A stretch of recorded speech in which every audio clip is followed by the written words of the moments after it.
Yeah. We're about to take it back.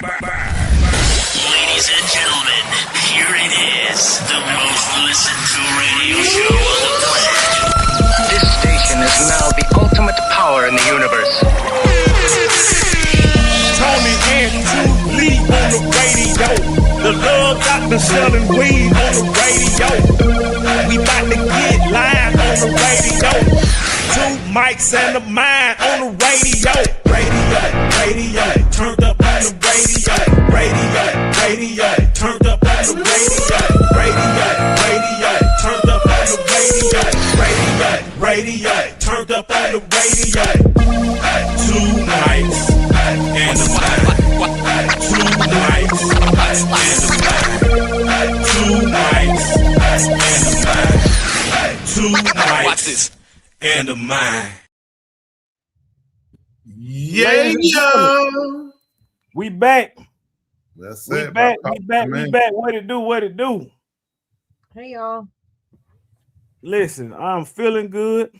I'm looking good. I'm doing good. What more can I say? Oh yeah. Y'all, we got a special show tonight. Tonight is called the 4 Eyes Show. All of them wearing glasses. That's right. So everybody in the chat room, y'all put y'all glasses on. If you got your glasses on, we want y'all to put a 1 in the chat. That's right. It's the 4 Eyes Show. That's what we doing. Because we talking about something educated today. We got to look real smart. That's scary. Oh, yeah. But you think the glasses gonna make you look intelligent? Well, it's a trend. This is what I do normally, but I see y'all starting to catch on to the trend. Party people. Robin, good to see you. Been a while, Robin. You been up down.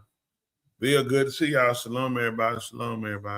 Shalom, Robin. Oh, yeah. Britt Smith. Yeah, Chelsea. Rick Smith. I missed that one. Britt. Yeah, Britt Smith. Oh, Britt, my baby. Yeah. She almost messed up that. She about to be 45 cents. She might have lost another 5 cents today. What? But yeah. She's still my baby. That's right. Yeah, she's still also, happy birthday to Love Doctor. Yesterday was his birthday. He's 75. Oh, man. Listen, Happy birthday to Love Doctor. He's 75, so it's all right. Hey, you know.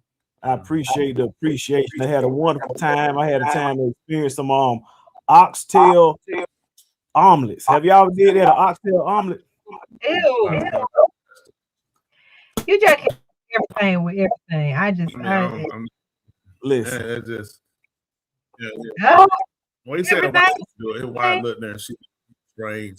Hey. She like, he's strange. My husband he'll do something strange for a piece of change. So she just knew you'd do Don't that. knock it. Don't knock it till you tried it. Listen, let me tell you that thing right there. Oh my goodness. It was good like that. Yeah. It was one of the hottest items on the menu.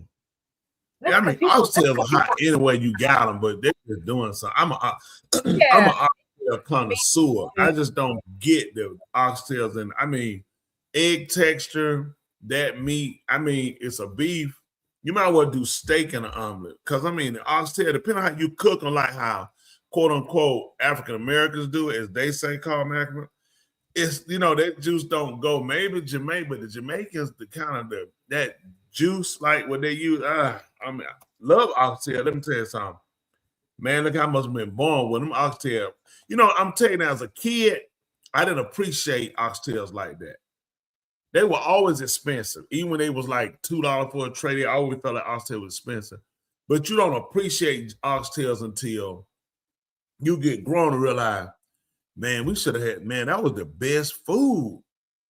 Ain't expensive. That's a delicacy right there. I'm trying to tell you, man. You know what? Have y'all ever seen like a real oxtail, the actual long tail? Man, stop it. Man, we grew up at the farmer's market, the real farmer's market. That's how you saw them. What are you talking about? Y'all didn't go to the farmer's market. Tony, why would we be downtown?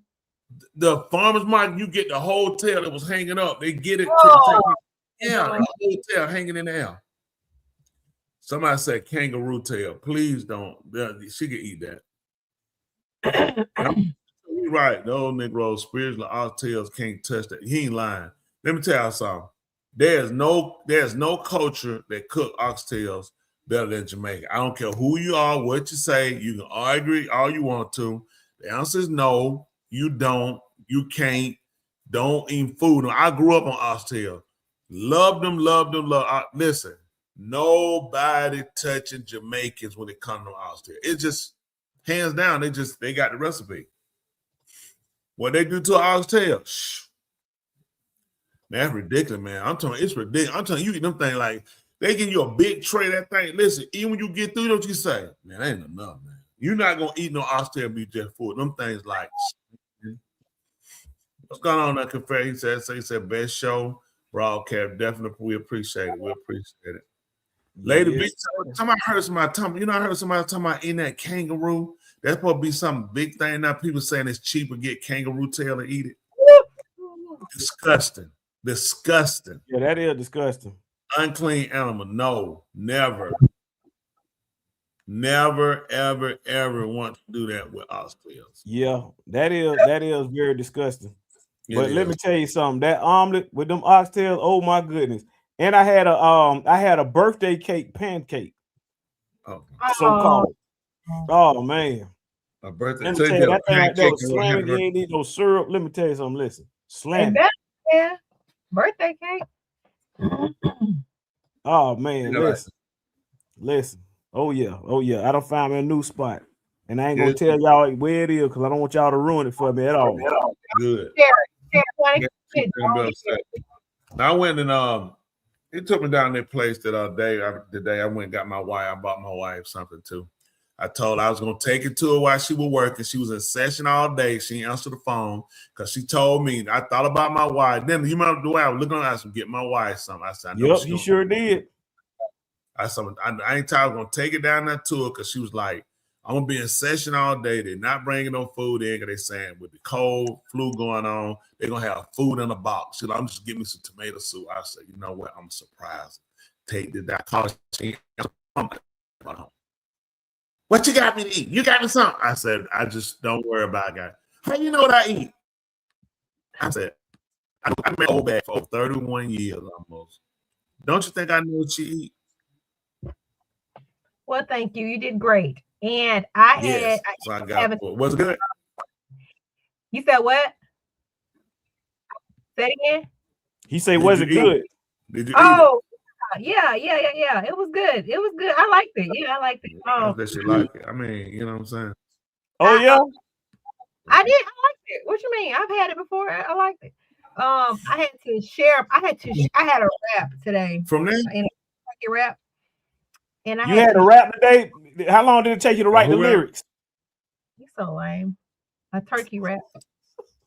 I ended up getting a turkey wrap. But I ended up somebody ordered something they didn't want. Well, when they thought they would want it, but they got it, and it was like chicken salad and chicken salad. I think I can eat that. That first name start with a C. No, they're not white. They're not brown noser. They got it too, but I think I don't know if they ate it or not, but they had it. But the other person got it, and she said, "I don't think I can eat this." Oh, what did you get? I said, "You want half mine? You can have the other half of mine." Really? Yeah, have it. Get out my plate. Here you go. Have it. She said, "That's right. You only eat half your food anyway." Sit how they were. I was like, my business. How you know? You know that. You've been watching me. Whatever. Oh, but okay. That's all right. He said he found share my. No. Okay, good. We talking about something. This is very important. I found some oxtail, but they had a lot of fat on. That's what you got to watch out for. The fat. That's the thing about it. But you know what? You want to cook it with the fat because fat is flavor. But you don't want to eat the fat. Gotta cook it. You gotta cook it with some fat. You don't want to eat. You don't want to do that if you can. Right. Don't want to do it. He said, "Dr. Human price." You're exactly right. Because we give him nothing for it. Very priceless. Because we don't find it funny. That brown nose. That's what I'm talking about here. That's right. Love Doctor's a brown nose. Y'all ain't knew what a brown nose meant. I remember I was in elementary school. No, I was in middle school, I believe, when I found out what a brown nose meant. And you know what? I had childhood trauma too. Oh, you want to talk about it? It was from my teacher. It was from one of my 7th grade teachers. Oh, let's unpack I didn't realize until like I became later on in life. But I remember I think I was like in the 6th grade or 7th grade. Me and some friends, we were in class talking, and he asked us what we talked about, and we was talking about fishing. Okay. And as he was like, "What y'all know about fishing?" I said, "I know about catching the fish," and I was telling him about putting the bait on the hook. Mm-hmm. And he said, "Oh, you know how to put the bait on the hook?" I said, "Yeah." He said, "So that makes you a masturbator." That's what he said. And I was like, "Yeah." He was like, "Tell the class you a man." And I told him I'm a masturbator. Are you serious? Yeah, I'm serious. That's horrible. I didn't realize till later on in life. That dude, you know what I mean? If I find out you teaching right now, I'm coming after him. Yeah, that's it. That's what he did. Yeah. Please tell him what you did step by. So when he told you, what did you do? Tell us how it went. He asked me because I was telling my baby. He say, "So you know how to bait a hook?" I said, "Yes." Yeah. He say, "So are you a masturbator?" I said, "Yes." And he was like, "Well, tell the class you a masturbator." And I say, "I'm a masturbator." How did you tell the class? Just like that. You just said, "I'm a masturbator." Yeah, I stood on that thing. Would you stand up or sit down? No. I was sitting down in class and because I was talking during class. And guess what we talking about? Masturbator. Yeah, that's just what he did. I didn't know. Ain't nobody in the class know. You know what? I'm first of all, I appreciate you sharing this with us and knowing this is a safe space that we are here for you all the time. Yes, but poor thing. So when people somebody I know, we know a particular home because you have been traumatized the majority of your life. I have been. That's true. Yes, where are you? I'm so right here. Hey, I'm a survivor. I survived. Survivor, yeah. And if anybody out there going through childhood trauma, if I was able to overcome, you can overcome too. That's why you have. Yeah, as a masturbator, please don't tell them that. They do not want to hear that from a masturbator they can overcome. Please blot that out. No, man. Years later, I didn't catch it till years later. Oh yeah, horrible guy. That is wild, man. Oh my goodness. Yeah, that's wild.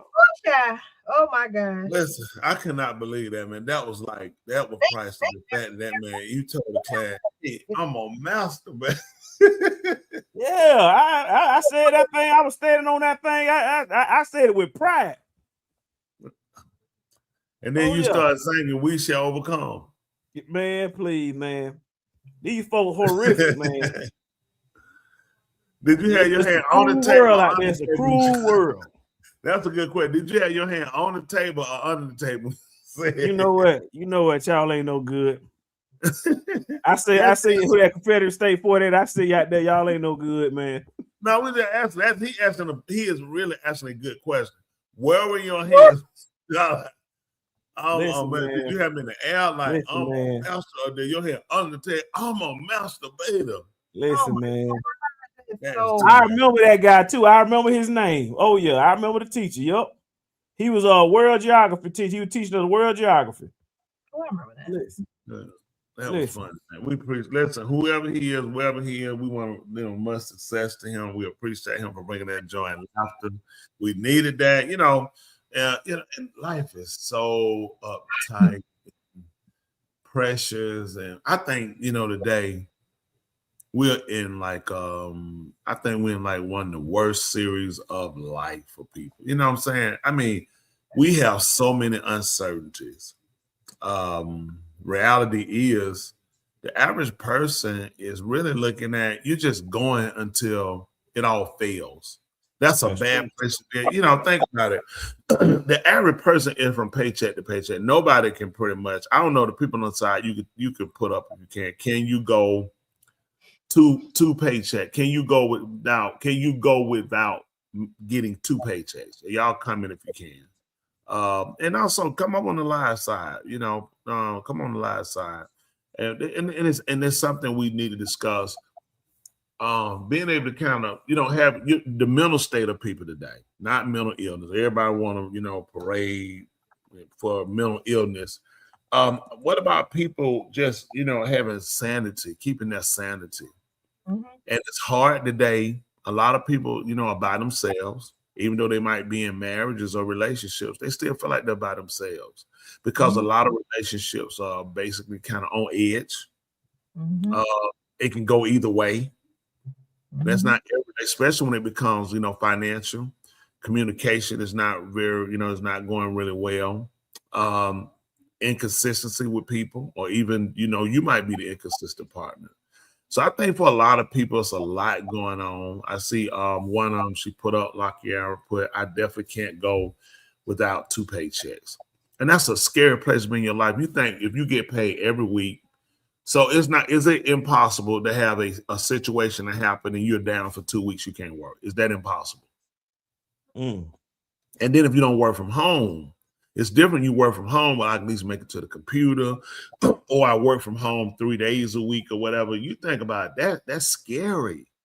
And the fact that, most people 401ks, I mean, they're crumbling. I was looking at numbers. I was looking at some money. I was saying, listen, I just stopped. Let me see. Just today I've lost, let me see. Okay. I lost about $7,000. Let me see on one. I lost, let me see. Another one I was up, so I lost another $6,000. So what's it, like 13,000 or something like that I lost? I mean, it's like, and before I had lost, really, I lost like 30-something thousand. So, lost right about 40 grand. But I mean, this is life, people. And when you see all those things happen, you really have to look and consider. Let's say 65% of consumers currently live paycheck to paycheck, according to recent findings from Payments. Let me say this, Love Doctor. That wouldn't be a true statement. I'm going to tell you why. The reason that was in 2005, because the average person is not living paycheck. They're living behind paychecks. Even though they're getting paychecks, weekly, they're not really living off that because they're already behind. Even though, like, say I get paid every 2 weeks, right? And it looks like I'm not, because my bills are even behind further than that. I'm paying partial parts on my payments. So let me ask y'all this, and Tula, would you agree that I'm more than a paycheck behind? Or would you say I would still be counted as living paycheck to paycheck? I thought, I agree with what you're saying. You definitely more than one paycheck behind. So I definitely agree with you on that. Would a better question be asked then? How many people that are living? What is it below the poverty line? Would that be the question then, or would it be a better question then? No, I don't think it's not. But of course, people living. Poverty would be, I think, kind of a different statement. Kind of be a different end when you look at poverty. It's the fact that the average person is practically, I would say, is probably not even paying their bills on time. They have at least 1 to 3 bills. I'm talking about major work. Car notes, mortgages are being paid, late fees are being paid behind, car notes behind, credit cards. But they're paying along, and how they're paying, they're not being evicted or cut off or repossessed, but they're towing that line. So they're living at, when they get a paycheck, it's just enough. I mean, they still got to eat other things they're trying to do, but they just living where these bills are behind. So I don't even know if they would even be regarded as paycheck to paycheck. Because to me, paycheck to paycheck is, when I get my check, I'm paying all my expenses, everything I'm doing, and I'm good. You see what I'm saying? But if I'm getting my paycheck and I'm still not paying everything, and I'm paying bills when I do pay, I'm paying bills that's behind, would I be considered paycheck to paycheck? I would have to be behind check. If that makes sense. I don't know how many people agree on that. If it ain't too bad and too much in people's personal business, when I'm saying living paycheck to paycheck, are you paying your bills on time? and you just like you can't afford to miss because everything you have is paying everything you on time, or are you paying everything and you still behind because you got current bills you're not paying, you paying old bills? That makes sense. Mm-hmm. Yes, sir. Living paycheck to paycheck means spending nearly all of your income on expenses like rent, food, and bills, leaving little to no money for saving, emergency or investment, creating constant financial strain and inability to get ahead regardless of income level. It's a cycle where one paycheck earnings are immediately spoken for by upcoming bills, leaving you vulnerable for unexpected costs. See what I'm saying? This will be paycheck to paycheck. If you're getting your check and you're not paying current bills, Yeah. so I'm saying you're paying bills behind, this wouldn't be considered paycheck to paycheck. So now we would have to find a new category for people than paycheck, because I'm thinking we got comfortable saying paycheck to paycheck, but that's not paycheck to paycheck. Because you've been getting your check and you still not able to finance yourself. Mm-hmm. You're not able to be current. And I know what it's like, man. You the hustle and bustle, and you pick up bills so easy. People don't realize, and then what happens? A credit card offer come in with zero or no payment for 6 months. How you'll get mixed up with those and get messed up is you can't afford to get those credit cards and then start to pay less than a month off the paycheck. This is what people need to know, whoever had these credit cards. How they get you with those offers. When you send your payment in, when your payment is say it's due on the 18th every month, okay? They don't do, when you do credit cards do not do 30 days. They do 22-day bill cycle. So people think I got 30 days. You don't. They do 22-day bill cycle. So your paycheck, your bill payment is due on the 18th. This is how they get you. They don't allow you to mail the money directly to them. You mail it to their payment center. Okay? Yep. So you mail it off on the 13th. Because I got 5 days. When it gets to them on the 14th, they won't open it. Okay, they don't open it because they got others coming in. Once they open it, they got to put it in. Then it reports over to the other side. The other side, when it gets past that, it's late. You lose your zero offer or your 2.9, 1.9 offer. Mm-hmm. If you get these bills, you have to get them in early enough. Or what you do to avoid that, how you catch them up, is you want to pay it through their system. A lot of times, those credit cards will have like, you can set up to pay directly through our system so the payment is automatic. When you're playing with the mail, you can't control the mail. You're looking at, oh, I mailed it off in time. It was during the 18th. I mailed it off on the 16th. Account for the time of the mail. Then when they get in the payment system, they don't open it that day. That's right. They sure don't. Look, whenever you get a notice, your address where you send it is not the main place. It's a payment center. That's a P.O. box that it goes to. They get it out of that P.O. box because I need you to be late. Most people, this was back in the early 2000s, late 90s. Credit card companies typically make $8 million a year in late fees. So you tell me where I'm getting money. That's free. That's free money. I'm not already the money you giving me. We're doing dollar for dollar. If you're doing these, I give you 0 for 6 months. I'm not making any money, except for when you use that card. I'm making 3% off of whoever took the card, or 4% or 5%. That's how I'm making my money. I really need you to get where you start running a debt, so I can start getting that monthly charge off you. Then I need you to be late, so now I can get other money. That money there is like, that's free money. He said, very informative. I appreciate it. The average person is really for you to think about how you're losing money. Like, I pay for cash for everything I get. It was hard for me. I started using a credit card. Okay, I'm American Express. That's me, American Express. I'm an American Express swiper. I got like probably 800,000, almost 800,000 points. 800,000, not 7,000, not 70. I got probably almost close to 800,000 points. So that's like almost $8,000 I got. Right? So what I do, use my card, I can pay it off when I use it. So now what? I can keep gaining points. I like the access to American Express gives me. When I'm flying, if I got a delay, now we talking about platinum, not regular. Regular don't get you now. Platinum. I get to go to the concierge. I get to go to what's the lounge? Centurion Lounge. Okay. Typically, I'm gonna fly first. If I fly first class, then I go to Delta. I pretty much do Delta, so I get that anyway. But I pretty much I go to Centurion. Centurion Lounge is gonna be more upscale. It's more personal when they take care of you because they're looking at, hey, you spend money. So she look at that, but she goes and she enjoys it. Mm-hmm. Do you not? Exactly.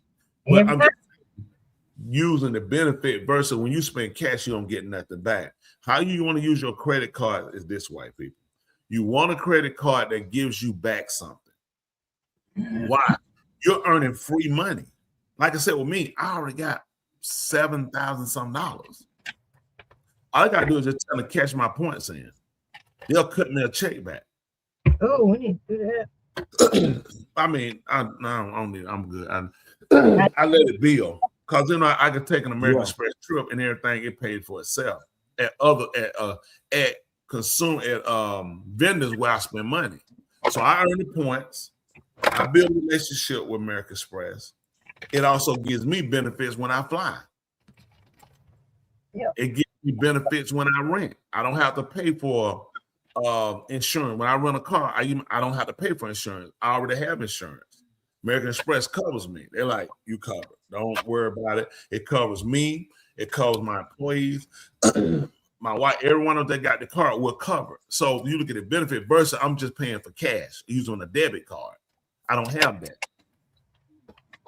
So what I tell people, that's interesting. Learn how to get smart. That's right. You know what? I want to share with y'all because I was looking up an article. It was talking about the actual poverty line because I was curious. We were just talking about. I was curious what the poverty line actually is based on the governmental standards. And I'm going to share with y'all a chart. Let me try to zoom in. So right here on this side, it's saying the household size of a family of one.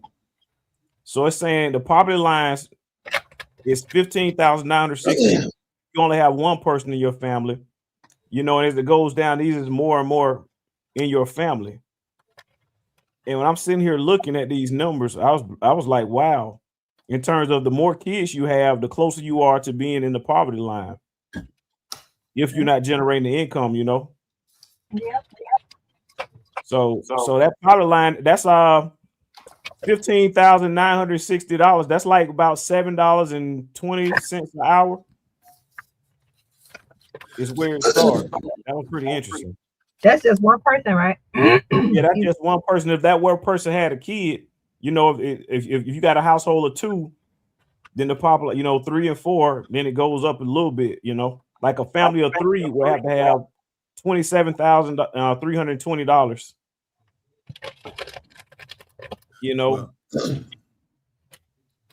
Got it.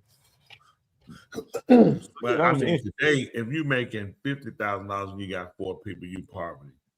Oh, 3-4 people, you only make $50,000 a year. You're in a bad situation because there's what they do, and it's important for people, and it's not just what quote unquote people of color, but people in general, to learn how to start to move ourselves into a different directive or direction in order to try to escape, the mass debt that pretty much cripples us.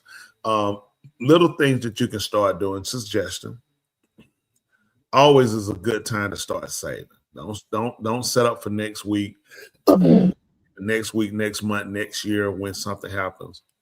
Start putting $5 to $20 a week, pay period. Putting it aside. Putting this away somewhere you don't touch. Then you want to start with opening up a savings account at your bank, credit union. And you want to also do the same thing with putting, $10 or $20 in there. I know you might say, oh, it's no money. This is what hurt people.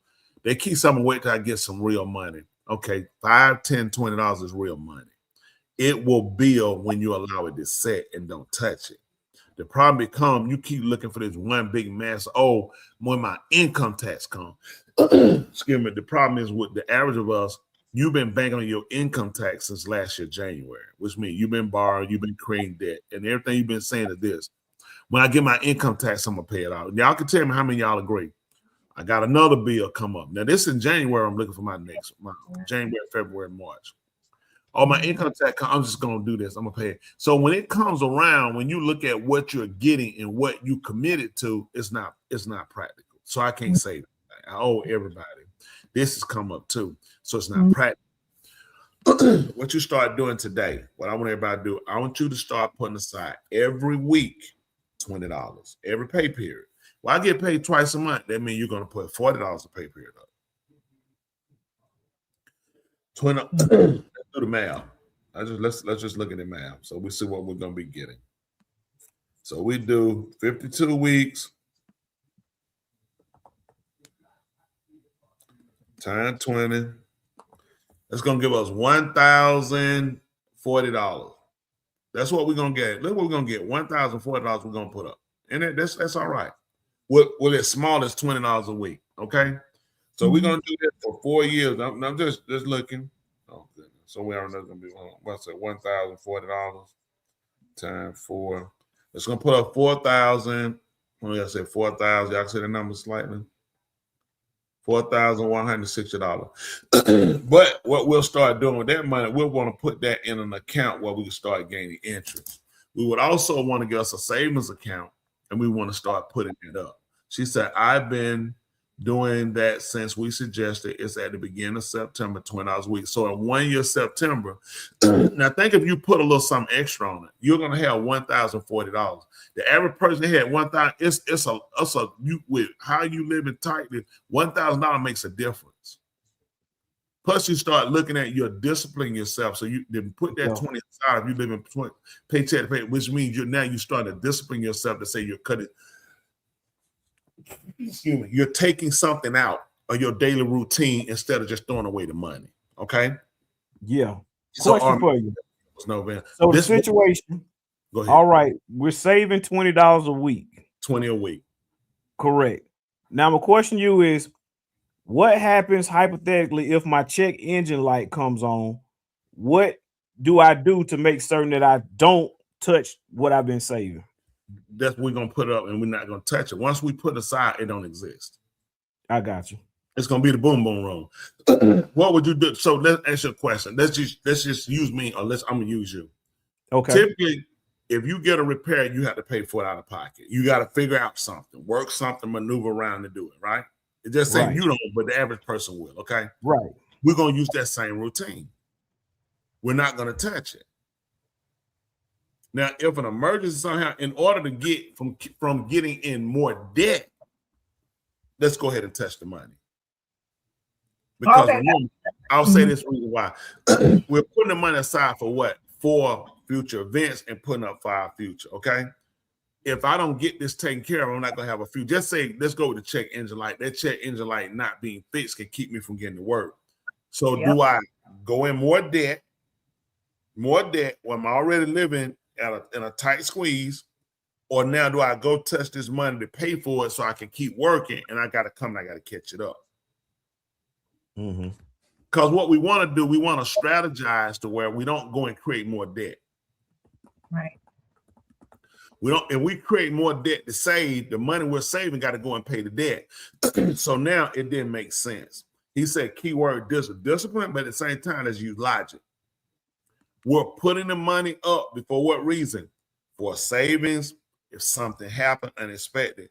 If my car breaks down, I can't get to work, then this is not going to help me if I lose my job. Now, if I take some of this money and get my car fixed, I can get back to work. Guess what I can do? I can come back and catch up. Mark what I spent. I spent $600 to fix my engine light. Okay? So now when I get paid, guess what I'm going to do? Instead of putting 20 up, I'm going to be putting 25. I'm going to do 30. I'm gonna do 40 because I'm gonna try to put it. I can see where it was beneficial. I didn't have to go borrow from Tulin. I didn't have to call you to borrow something. I didn't have to call my uncle and my aunt to borrow. Then I didn't have to go and get a credit card loan with interest to pay and create another debt. Now, along with what we're doing with this 20 we put up, we want to open a savings account, something that gives us interest. With that, we'll do $20. Now, this is $40 that we're taking out a week. 20 will go in here because as it builds, the interest builds. And I said, well, that's small, but we need to create more than one stream. The only way we're going to do it, where if you can't do that, let's put 10, we'll put to the side instead of 20. We'll put 20 in the bank. At some point, you got to do something. I'm telling you what I did. What made me first start saving money was I used to listen to Neil Bortz, and he was saying, if every time you spend a bill and you break it, don't spend dollars. Just break a 5 or 10. Don't spend those dollars in the chain. Put them on. That's what I did. I put my dollars in one of the water thing. You know, those water jugs, the big ones. You know, you get the like Crystal Springs. So I had one of those. I would put my money in there. And you know that tube is hard to get it out. That tube is hard to get it out. Sticking them dollars in there every time. Put them in, put my change in there. So my family I used to take them to, we used to go to Myrtle Beach. I would go to Myrtle Beach from the money I saved. That was from dollars and quarters. So I didn't have to go in a bank account. I didn't have to borrow money. We were spending money. I was just putting aside of dollars and coins. So that worked out for me. I started realizing to get big money, you start with small money. The problem we look at, but I know some people, they got hundreds of thousands of dollars. That's not where they started. You got to start a discipline plan. Let's put up the 20. Let's put the other 20 in the bank. So now we're going to build two sources of income. We're going to look at, let me see, two sources of finances. One will put up cash, so we need to get liquid cash immediately. We'll have it. The other we'll have sitting here where it can draw us some interest. When that money in the bank builds up and hit a good number, just say you do that for 3-4 years and it's 4,000. We want to move this into something that gives us more interest. We don't want pennies now. Now we want to move it where it can grow. Or we want to move this $4,000. We want to talk to Charles Schwab. We want to take 2,000 of this or 3,000, leave 1,000 in, right? We want to go see an investor and say, listen, I want to set up an account with you where you guys start trading my money. Guess what happened? We got 1,000 in the bank that we still putting money on that. We took 3,000 from the 4,000 we built up. We went to Charles Schwab and opened up an account. Let them start trading, okay? We still got the 10-20 that we do at the house. Now we got 3 different sources. Mm-hmm. When that money builds up on him, we feel like, hey, at home, I built up $4,000. Let's take 2,000, go see Charles. Let's get that move. Or we might use a different investment. Really, we want to keep stockpiling where we got it going so it can grow. We want to go ahead and put something on top of what we were doing already. Right. And that makes sense. Absolutely. I was looking. So the top bills or the most common expenses, number 1 is housing. Yeah. Number 2 is transportation. Those are the top 2. Yeah. What are some ways and advices you can help people who saving and want to get established? How they can go about pursuing, those housing expenses and those transportation expenses? If you rent, the first thing you want to do is you want to get your credit. You want to get your credit straight. Even if you rent it, rent makes a difference. When your credit is bad or no credit, they can charge you more money or a larger deposit.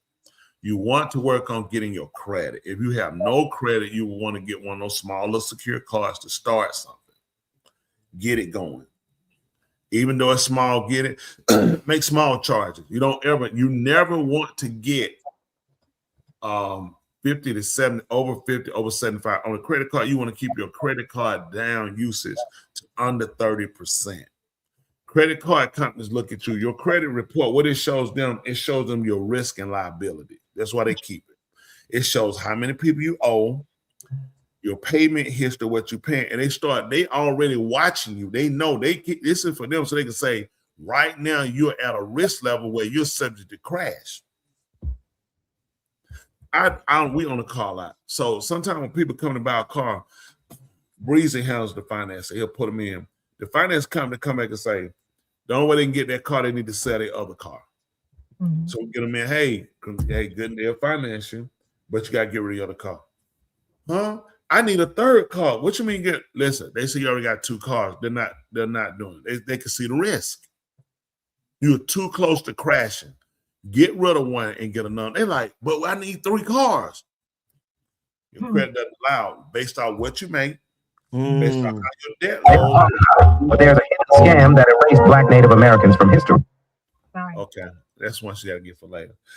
So with that being done, you got to start get you a small card, start paying it. You want to keep that car. You do stuff like go get a pair of socks, pay it off.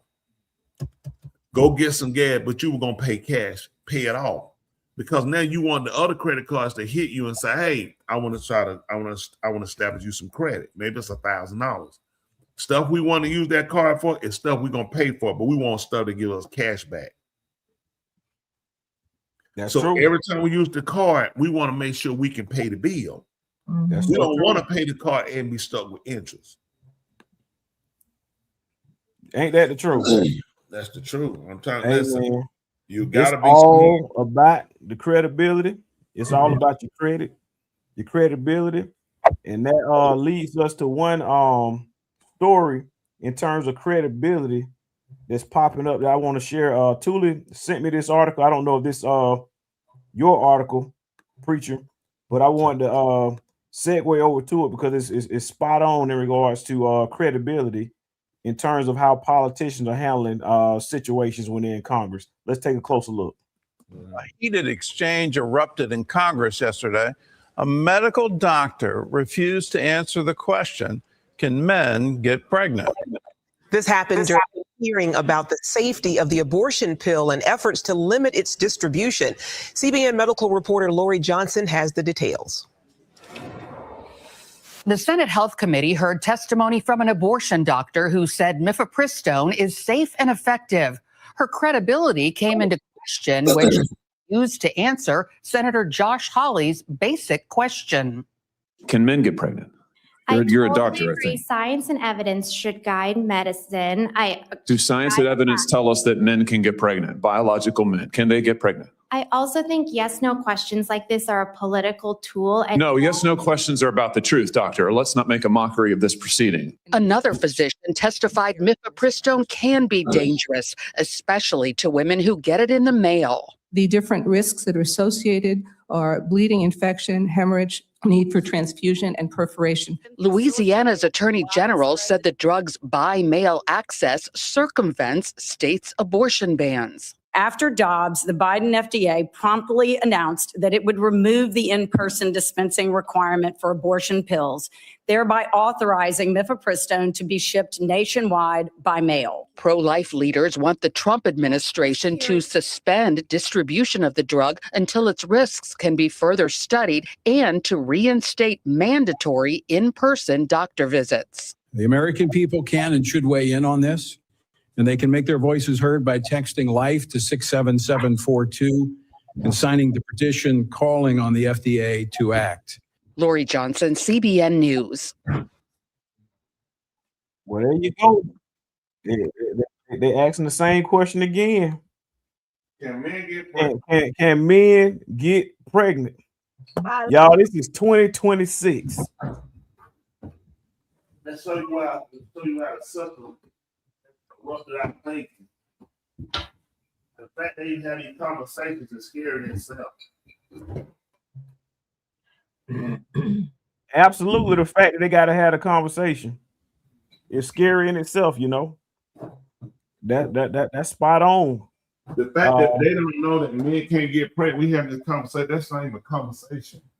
Right. I mean, have you found one that has ever happened to or been able to comment? And no, it's never happened because it can't happen. It makes a man doesn't have the equipment to be able to hold. He doesn't have a womb or fallopian. It's just too many things he does not have.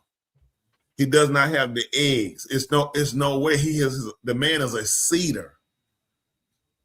So it's just too many things that show you that, you know, they play around to try to finesse things so much till it comes up because just detrimental. You know what I'm saying? Someone said she refused to answer. How is she a doctor? Being a doctor is not more detrimental. How she's a doctor, that's just it. They play when you deal with these people. Something that people need to look at.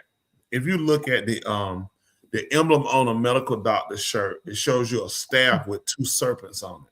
Now, who created when we knew the two serpents were when Mushah threw his staff down and turned to a serpent in Misraim called Egypt, he has turned into two serpents. So this has been a practice you have to watch even with medicine. Medicine is something they play with and they conjure. If you look at a physician, you'll see that you see they do the two snakes. If you look, I think when Mushah threw his rod down, pharaohs turned into two serpents. When you start dealing with this, a lot of stuff, this stuff predates back further than what people actually know. Look at the emblem. It refers back. When you watch them, even the medicine bowl with the spoon inside of it, it shows an act of conjuring. So medicine, while can be good, helpful, can also be dangerous. Yup. It can be herbs, all these things can be dangerous to people. And whether you know it or not, you have to be real careful and conscious. Also, y'all watching, make sure y'all hit the subscribe, like button, hit the cash out. I know that's right. Hit that cash app indeed. As a matter of fact, special shout out to Rashida Gordon. She sent us over a wonderful cash app.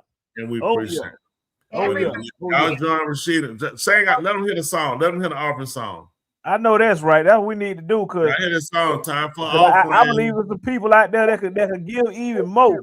On the side, take your hand, put it against the screen right now. Don't let a little money get you down. Ananias and his wife, they had a plan to keep back some money from the land. But what they didn't know, they could lie to the Holy Ghost, and they let a little money get them down. And I'm begging you, don't let a little money get you down. Don't let it get you down.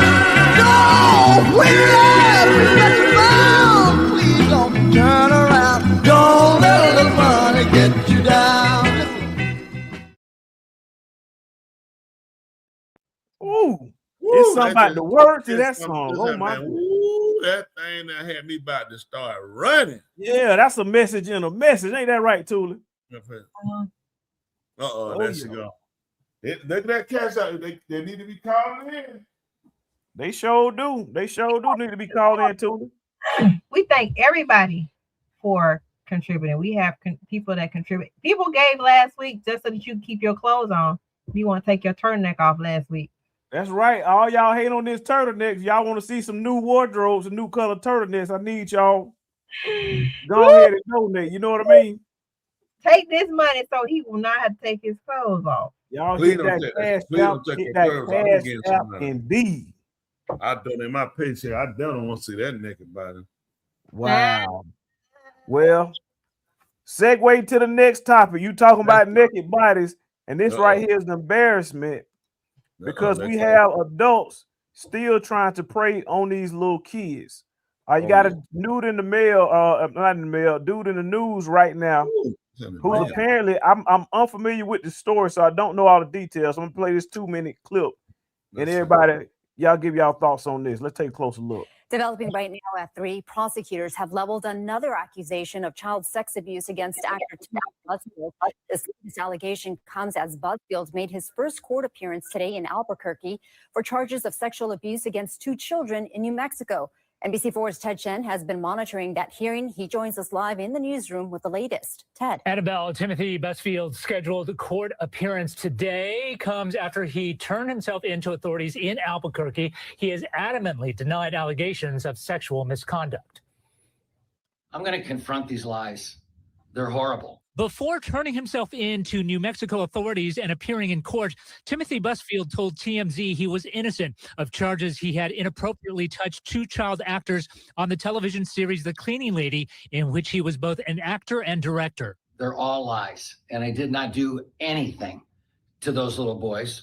And I'm going to fight it. According to court documents obtained by NBC News, the child actors told their therapist they were 11 years old about inappropriate contact from Busfield on set, who they referred to as Uncle Tim, and that it began when they were 7 years old, according to the affidavit. One of the boys alleged Busfield touched both his genitalia and bottom. The affidavit alleges the behavior went on for almost 2 years. Legal analyst Royal Oakes on the challenges prosecutors face. First, you look at delay. Was there an extreme delay in reporting? Secondly, have the stories that kids have been telling been consistent from month to month, year to year? And finally, is there a motivation? Was there a feud? Are they looking for a payday? All of these things have to be sorted out. Busfield's lawyer says his client did nothing wrong. Busfield's wife, actress Melissa Gilbert, told NBC News she stands with and supports her husband. And I'm going to be exonerated. I am, because this is all so wrong. In court documents filed today, prosecutors also allege that Busfield inappropriately touched and kissed a 16-year-old girl several years ago at an audition in Sacramento. Busfield's lawyer has not yet responded to our request for comment on that allegation. Live in the newsroom, I'm Ted Chen, NBC4 News. Annabelle, back to you. All right. I did not know he was married to Melissa Gilbert. You don't know who she is, do you? Bueno. No. From Little House on the Prairie. Where? From where? Little House on the Prairie. That's Laura. Oh, I just knew the TV show. I ain't know the people real names. Yeah, that's Melissa Gilbert. That's Laura from Little House on the Prairie. And all the one I know there was Michael Leonard. What's his name? Michael Leonard. And Laura's the longest one on there. Oh yeah, well I just know the dude name. I don't remember the other one. Laura on the TV. Put them up. Let's see it. Show them right quick. Show them that so people see who she is. They don't know. What do you say? What? Pull up. What is his name? Melissa. What? Okay. Not his. Pull up the character from Little House on Prairie. Let me tell you. I want you to. If you come a little close, I'm gonna pull you through this screen. Okay. Hold on. There'll be some glass. That man's like, what's his name? Bear with me. Hold on. I'm gonna pull it up now. His name. Characters of Little House on Prairie. Prairie. Okay, you blow them up. Early one. There she is. You know, we can't hardly see it. Yeah, see her. Yeah, hit it. You see when that one she grew up a little, right? The second one on down. That's when she got a little older. She stayed one of the oldest characters on there. And slide. Oh yeah. Yeah. It was her and her sister Mary, and then she went blind and she married a blind guy. But yeah, she stayed on the show the whole time. And Michael Landon, he left the show. He went on to Heaven. He went Highway to Heaven. Yeah. And he died. The people thought I remember I used to be forced to watch Little House on the Prairie, but it was pretty good. And my mama cried so much, man, it made me sick. Who's plays on strike? Right before Little House on the Prairie, we used to watch Mr. Ed. Yeah, Mr. Ed was serious. That was a good show. I like Mr. Ed. I don't know what you saw that was a terror. Mr. Ed used to come on more in the daytime. What? That was a good right there. Mr. Ed. Afternoon you came to school, you see it like 3:30, 4 o'clock. Hey, you used to come on after Mr. Ed, Flipper, and Lassie. Anything that had an animal on it, man, listen. Mr. Ed, Lassie, and Flipper. I watched so much Lassie. Listen, Lassie, I don't care where you was. You call Lassie gonna hear you come. That's why listen, Lassie was like a dog whore. Every week he was somebody else's house. Man, he moved around more than Incredible Hulk. Hey man, them my three favorite movies. Anything about an animal, I love them. Them sitcoms. Collies are very smart. They're very smart dogs. Damn. Very friendly, not aggressive dog. We had a collie used to come over in our neighborhood and hang out and go back. It was a really nice dog. Played with us, but no bad dog. I don't know what white people let the dog do it, but we never did that to the dog. We enjoyed the dog, sent the dog back. The dog went home untouched. Anywhere around the hiney, around the gender area, we just played with the dog. I mean, some of these people don't know how to play with no dog. You know what I'm saying? Oh my gosh. Some people ain't dog friendly. Some people are too dog friendly. You know what I'm saying? Or too doggone busy. Okay, that's good. Good job. Yeah, anyway. But yeah, that was something now. What else we got? Yeah, so for that whole situation, I mean, his wife is like renowned. She's been around for acting. She's acted for. Yeah, he is too. Yeah, but I mean, I did not know he married Melissa Gilbert. I didn't know that either. I didn't know that was her. He one of the actors. I remember seeing him so much. I never cared what his name was, but No. I don't ever remember him being married to her. That just shocked me when they just showed Melissa Gilbert. I'm like, now I'm sure she probably was touched because she grew up on Little House on the Prairie. Why? Why do you think that? Why? I mean, I just feel like a lot of those kids were. Oh, Michael. He. Nah, I ain't saying about Michael. He had a unscathed, didn't he? He died before. I don't know that. Let me see that. Look up and see that Michael Landon have any accusations about inappropriate behavior. But remember, when he died back then, they weren't talking about that. Back during that time in the 70s, you know, they used to talk about the casting couch. It was always about the people on the stories. Yes. A lot of them came out admitting that they had to sleep with the directors in order to be on the show. Mm-hmm. So they never talked about kids in the 70s. They kept that stuff quiet. Kids been touched and handled since the 40s. I won't be surprised that Opie Taylor been touched. Yeah, you go and you just groom kids as you get on. Some of these people don't break the cycle. They just groom kids too. They say, well, Hollywood has such an inappropriate type, behavior with them. And because they all stay in that same clique, they become dangerous. Because like to come date outside, like just say I come and date you, I'm a Hollywood star. I had to worry about you running your mouth, telling your friends out there about what we do. If you're a Hollywood star, I'm a Hollywood star, we break up, we know this the game, just shut up.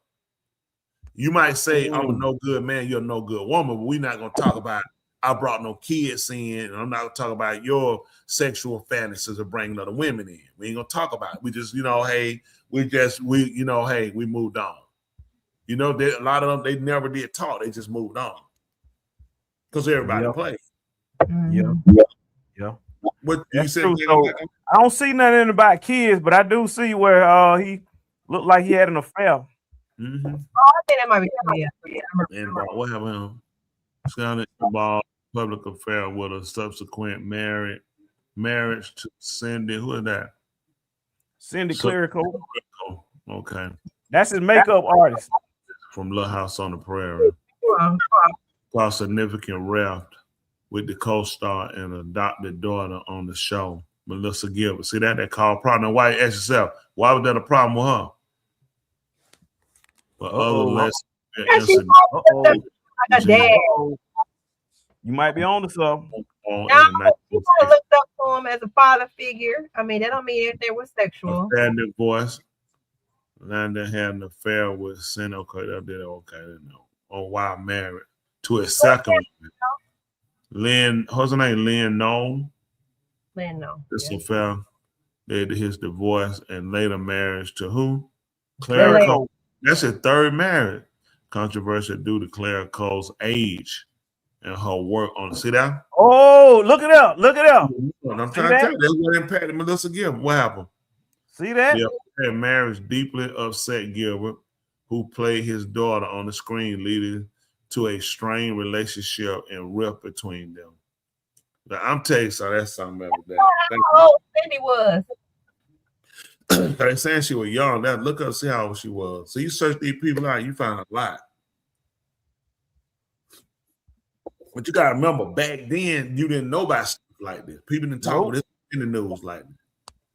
Remember, if you want to find out something about Star, you had to buy the movie. You had to buy that paper. Remember the Star magazine, National Enquirer. Oh shoot! And Sandy, what happened? Yeah, I had roughly. Well, she was roughly 18 years age difference. No. When they say roughly 18 is age. It means she's been 17. Okay, so she was 21.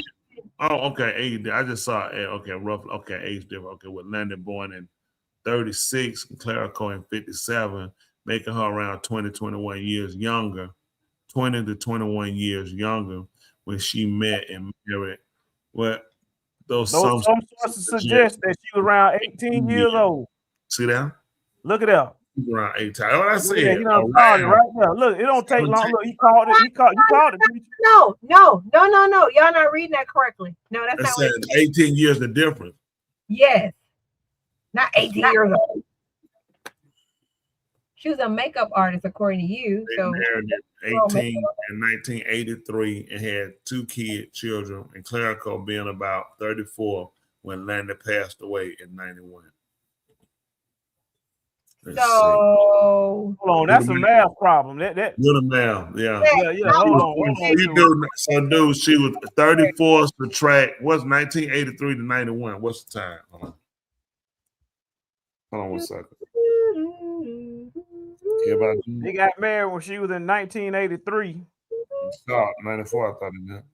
And she was born in 57. So Hold on, man. 91.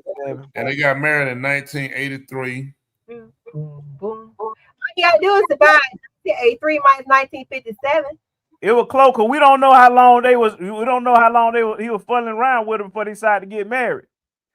So 1950, what was it? What did I say? 1983 minus 1957. No, they got married in 83, but he was messing with her long before they got married. They were probably shacking for a while. Why they got to shack? I'm just curious. Because back then, the only reason you married a woman is if you got her pregnant. Y'all can shack all day, but once you get her pregnant, you be like, man, I got to marry you now. He was 26 years old when they got married. 26. That's what's No. I say how it was when they started funneling around. Yeah, they funneling around, but she was 26 when they got married. Y'all just did that, man. 26 when they got married, so she was of legal age. Hold on, that's the problem. Not when he was fumbling with her, though. That's what I'm talking about. Yep. Yeah, she was roughly 18. So you can see how long. Well, this is a lot to do, but how long was she on the set, or she was on Little House on the Prairie? How long did she work in Little House on the Prairie? Can you see that? They ain't gonna tell us nothing. Yeah, we would say that we had. He didn't play on Bruce Wayne striking this goodness. I'll say, yeah, they keep saying rough 18 years. So they were saying 18 years, the difference in their age. 18 years was she 18 when he first started messing with her. Different. I'm late, but I heard my show mentioned. What's your show, Faye P? And you need to talk about what I did for you, Faye P. Yeah. And Kevin now has jumped up on the list of people now who fight me. There you go, right there. It says around 18 or 23. Or 23. So before we know, she could have been 16 or 17. Yeah, I think she was. No. Not when she met him. That's what sources. But see, it's saying very. Look. Some says she was 18 years old. One source says she was 18. Yeah. Oh, if you go up in here, tell you on the first line, the second line, they tell you she was 18. That's what they kept saying. And some say she was roughly 18. Exactly. Or around 18. Yep.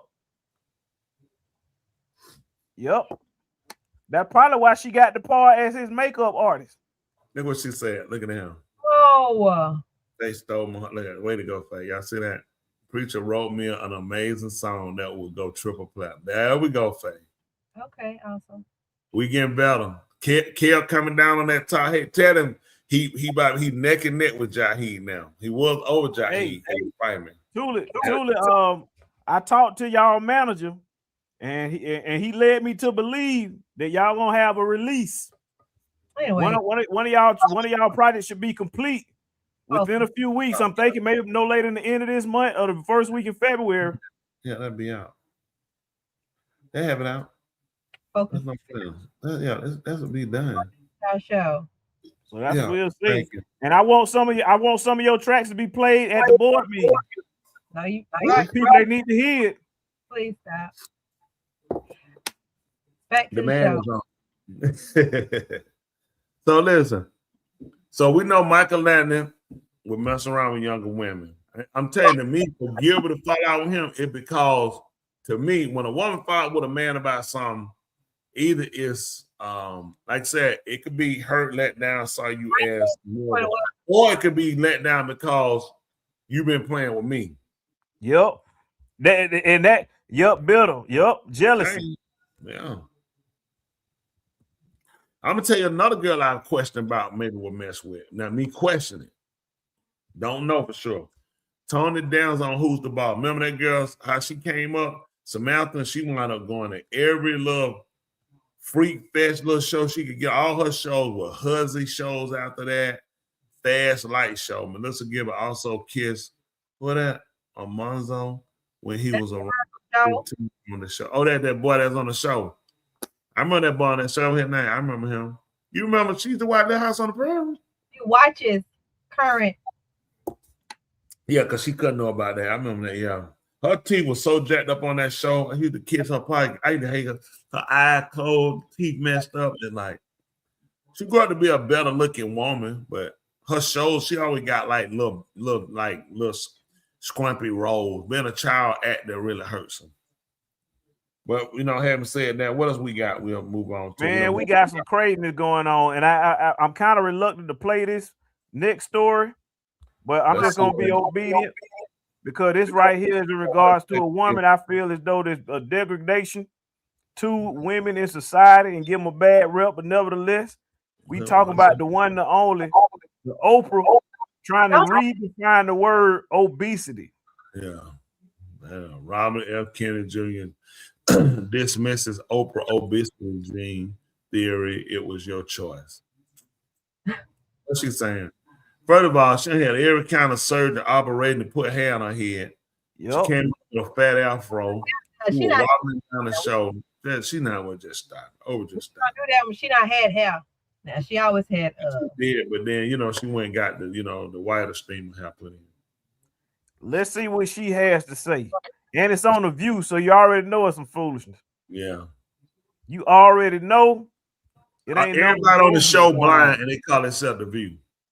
I know that's right. Barbara Walters, they should have let it go then. Barbara Walters put them there, and worst thing she did.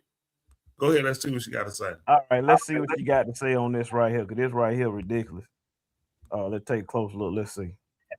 Food noise, what I ate, what I should eat. And all these years, I thought I was overeating. I was with all the food noise, what I ate, what I should eat, how many calories was that, how long is it going to take? I thought that was because of me and my fault. Yeah. Now I understand that if you carry the obesity gene, if that is what you have, that is what makes you overeat.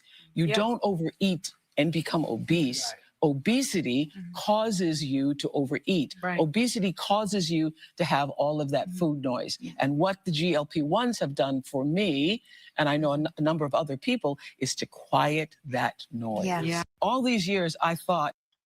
Okay. So people, they try their best to sound smart. They sound so dumb. What? Let me see. You ain't eating the food. Your desire for food is what's eating you. Come on, she just say stuff. And what the problem is not even the obesity gene or anything, it's what they put into the food. If you look at when we grew up, and we talked about it before. Yeah, that's right. She's stuck on Ozempic though. This is what you do. Tootie, you remember growing up. Did your mom ever cook a whole chicken for your family? A whole chicken? Yeah. Y'all didn't have a whole chicken cooked? Like a whole chicken? No, like a whole chicken. I don't remember that. Julie, yeah, y'all had a whole chicken. What other chicken would your mom have bought? When you went to the grocery store for people that were color older, you bought a whole chicken. You never bought it. And it had the guts in the bag. Yeah. So how long did y'all eat up that whole chicken and dinner? It'd be some leftovers some days. Yes. But think about this. Now, Love Doctor, you remember your mama cooking a chicken for your whole family? Yes, sir. Now, how many was y'all in the house? 4. 1 and 5? You got 2 sisters. But the other one that didn't come. She didn't come to later on. Okay, so well, 4 let's go. So 4 of y'all popped that, years down the road. And they told me that they asked me to say, Dwayne, do you want to have a little brother? I said, yes, I want to have a little brother. All right, they came back and the dad's like, hey, man, your mom pregnant. All right, I'm good. And then a little girl came out. I said, that's not what we talked about. No, just go back to the drawing board. We didn't get it right. Okay, that was the commercial. That was therapy. Okay, action. Go back. Right, so here we go. So now when your parents need to go back to the drawing board, they failed you on that one because they told you love brothers. And my mama used to cook a full hen, and sometimes she would cook a full rooster. Man, stop! Your mama ain't cook no rooster, man. Stop. Preaching.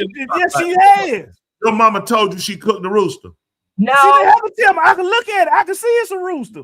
Ask your mama if she ever cooked rooster. Why she tell you, Dwayne, you on something? No. Why show us the picture of a They got rooster legs on sale at the grocery store for $5 right now. If you Guess want what? They're gonna rooster stay legs, on $5 now. at the She grocery said, store. listen, she said we had a family.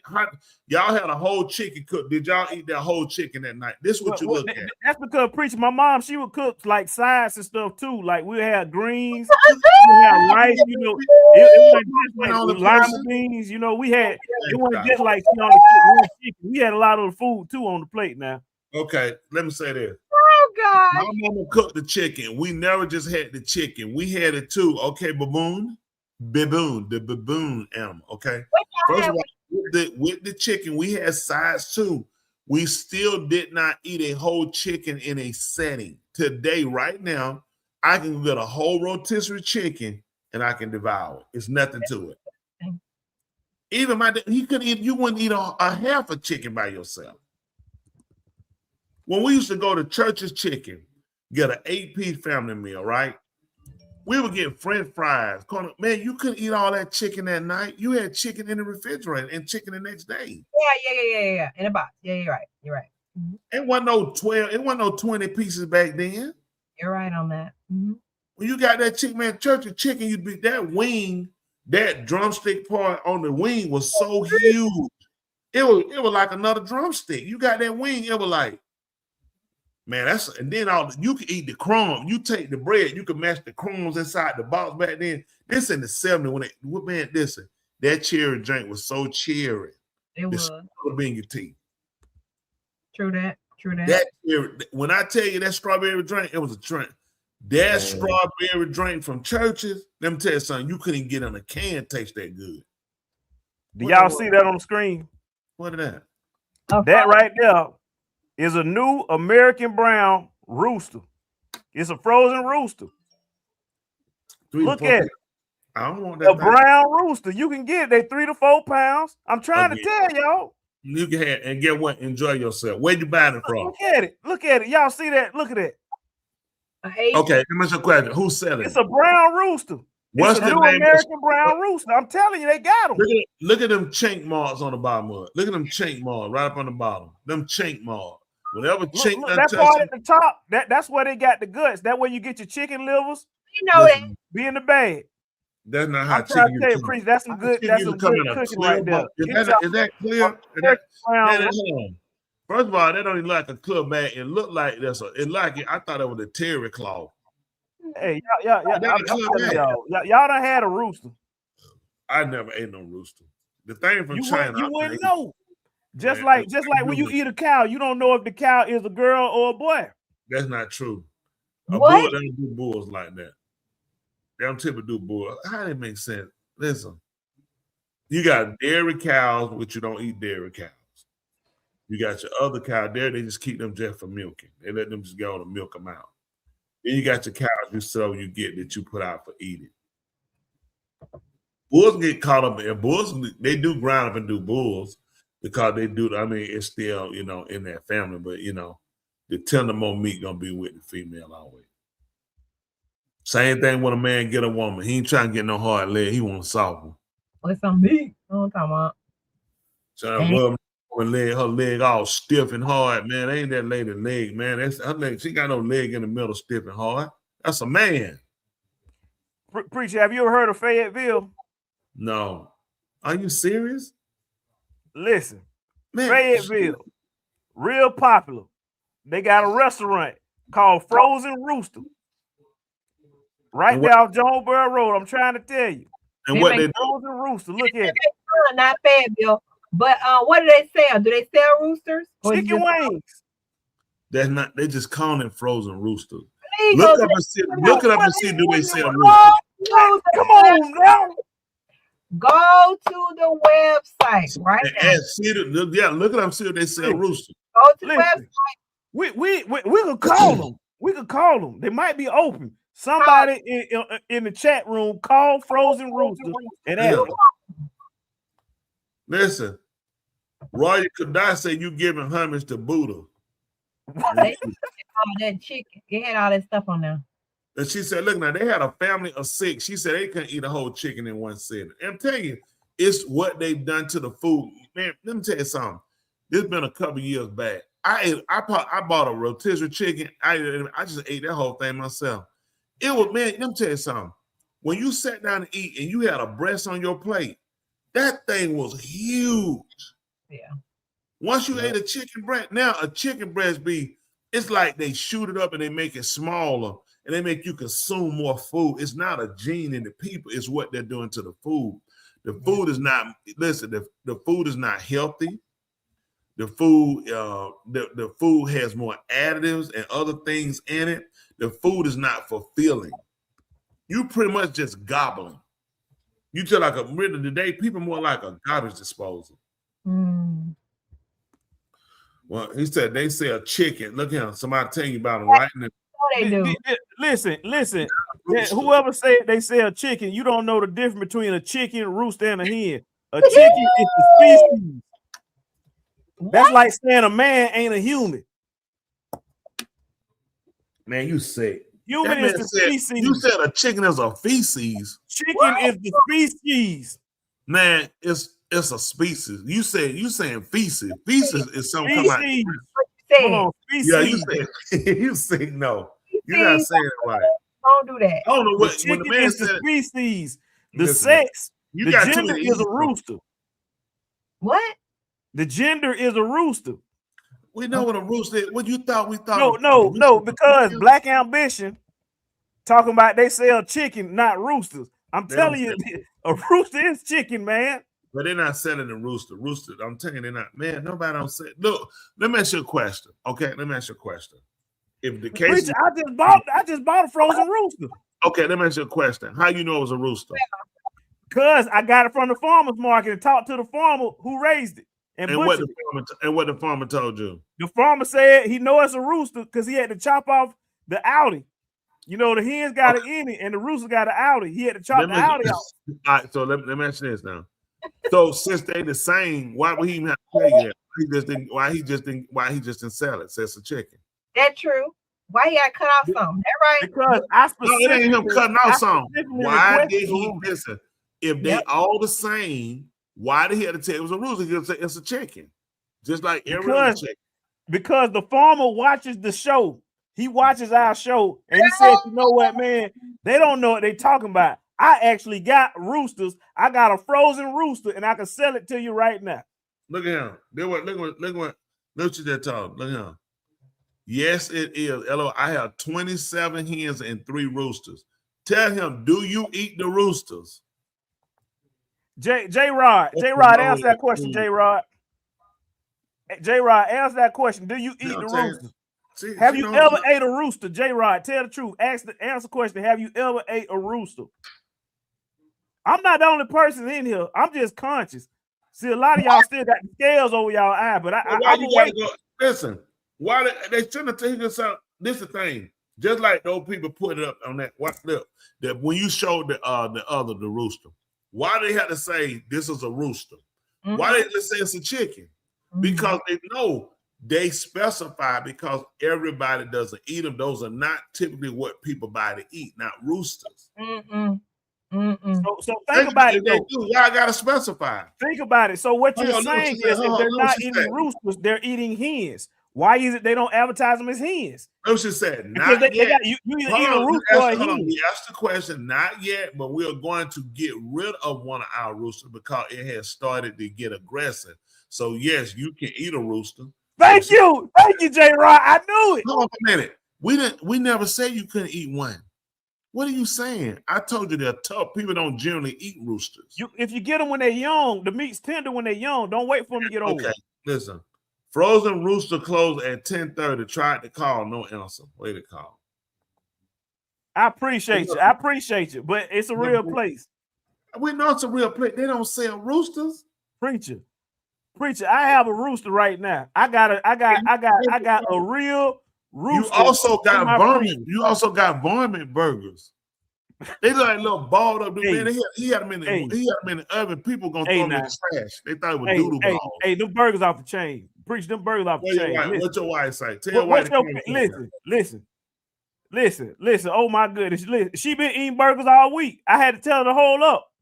Because I cook. Listen, when I burger, I had probably about I sent her that meal. She sent me, told me she was mighty grateful. She like, you don't know what you did. I'm so grateful you bought that meal. Why was that? Because she's appreciative. No, ain't because I know she appreciative. She got to get away. She got one day she got away with them doodle balls. She's appreciative. Yeah, she's a preacher. She's appreciative. Man, we got to fix it. We only got one female preacher. You know who the female preacher is? Who else? I don't want to say her name because I ain't seen her in the chat in a long time. Oh, good. But you was up there talking that she walked up there in the front with you one day. Oh, yeah, Destiny. No, don't say her name. Yeah. Is she a high priestess or is she a preacher? I don't know what she is. She got to let her know. We'll make sure we're just by product. If she can't get on this show, we're going to have a problem. Oh, yeah. Oh, yeah. She got to show her face. That's so true. All right, so we done got through with your rooster. Let's show what's going on for what did this year mark. All right, here we go. Here we go. So, ladies and gentlemen, something astronomical. Something astronomical. It's happened. Wait, astronomical. That means does astronomical mean an astronaut, Tula? Out of this world? Yeah, my wife used to call me an astronaut. She said I'm out of this world. Yeah, she definitely because he's a nut. That's what you trying to tell you not human. Yeah, buddy. Oh, it wasn't a compliment, but it wasn't no compliment. We knew what you were trying to say. Yeah, buddy. All right, well, here you go. Ladies and gentlemen, Tula, I'm gonna let you read this one right here. Tell them what's going on and what this right here, year 2026 marks.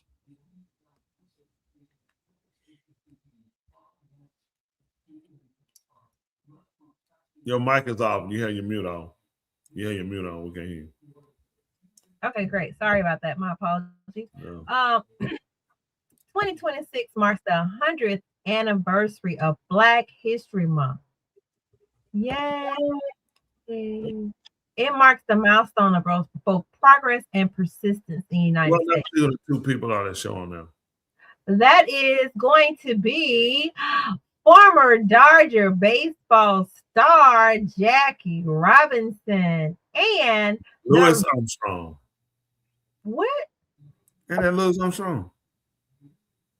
That's is Jackie Robinson. I knew that. They all look the same, man. They all look the same. They do not look the same. So that's who that is. And they oh yeah. That's Louis Armstrong. I know him anyway. I call him Satch. All right. Go ahead. What else?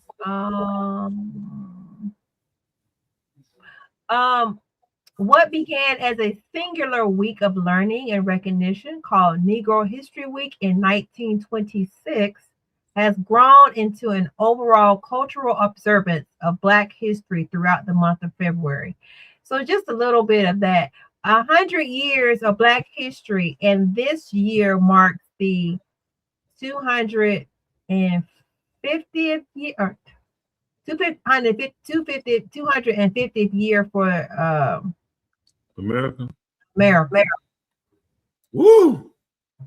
Man, how about that? 100 years of recognized. So that means we had 150 years that we were ignored. Correct. Today we've been ignored. And the reason why this is being brought to us is to sit back and look at a couple of other facts that hadn't been well known. There's some other clips you can play. They're like 7 minutes, something like that. But just kind of give them some ideas about other ventures and other explanations about us that we don't know. Because a lot of time, like with showing, you think about it, you show us Jackie Robinson, you show us Martin King. Both of these guys were born in 1920 something. King was born like 1930. My dad was born in 1928. He was 2 years younger than my father. So just a couple of little quick videos just showing you some things that you won't get from 100-year history. With America only being so-called established by the Constitution for 250 years, I'm questioning what happened 251 years ago. And the 100-year anniversary, it just prompts reflection, not only on what has been accomplished, but also on why this work continues to matter. And let's see, and the more we learn further that dates back further than what we know, it should inspire us to continue the journey and the struggle. which we shouldn't be struggling at this point. If Not no, just identity. if a race has no history, it has no worthwhile tradition, and it stands in danger of being exterminated. And we are. Let's see what a couple of these videos tell us, if y'all don't mind. Go ahead. Columbus discovered America and he met those Indians here. There were no Indians here when Christopher Columbus got here. There were people.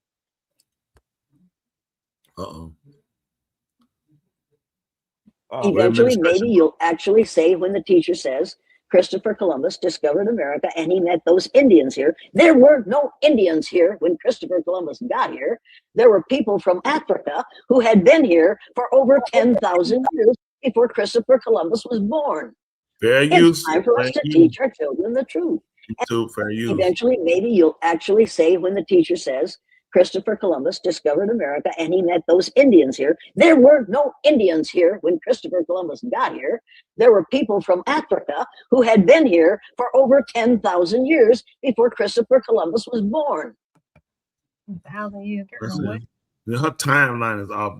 Yeah, So, it's the Earth is not even 7,000 years old, people, for record. But you got to understand, with being a professor, and when you get your degrees, you have to buy into the synopsis, their hypothesis.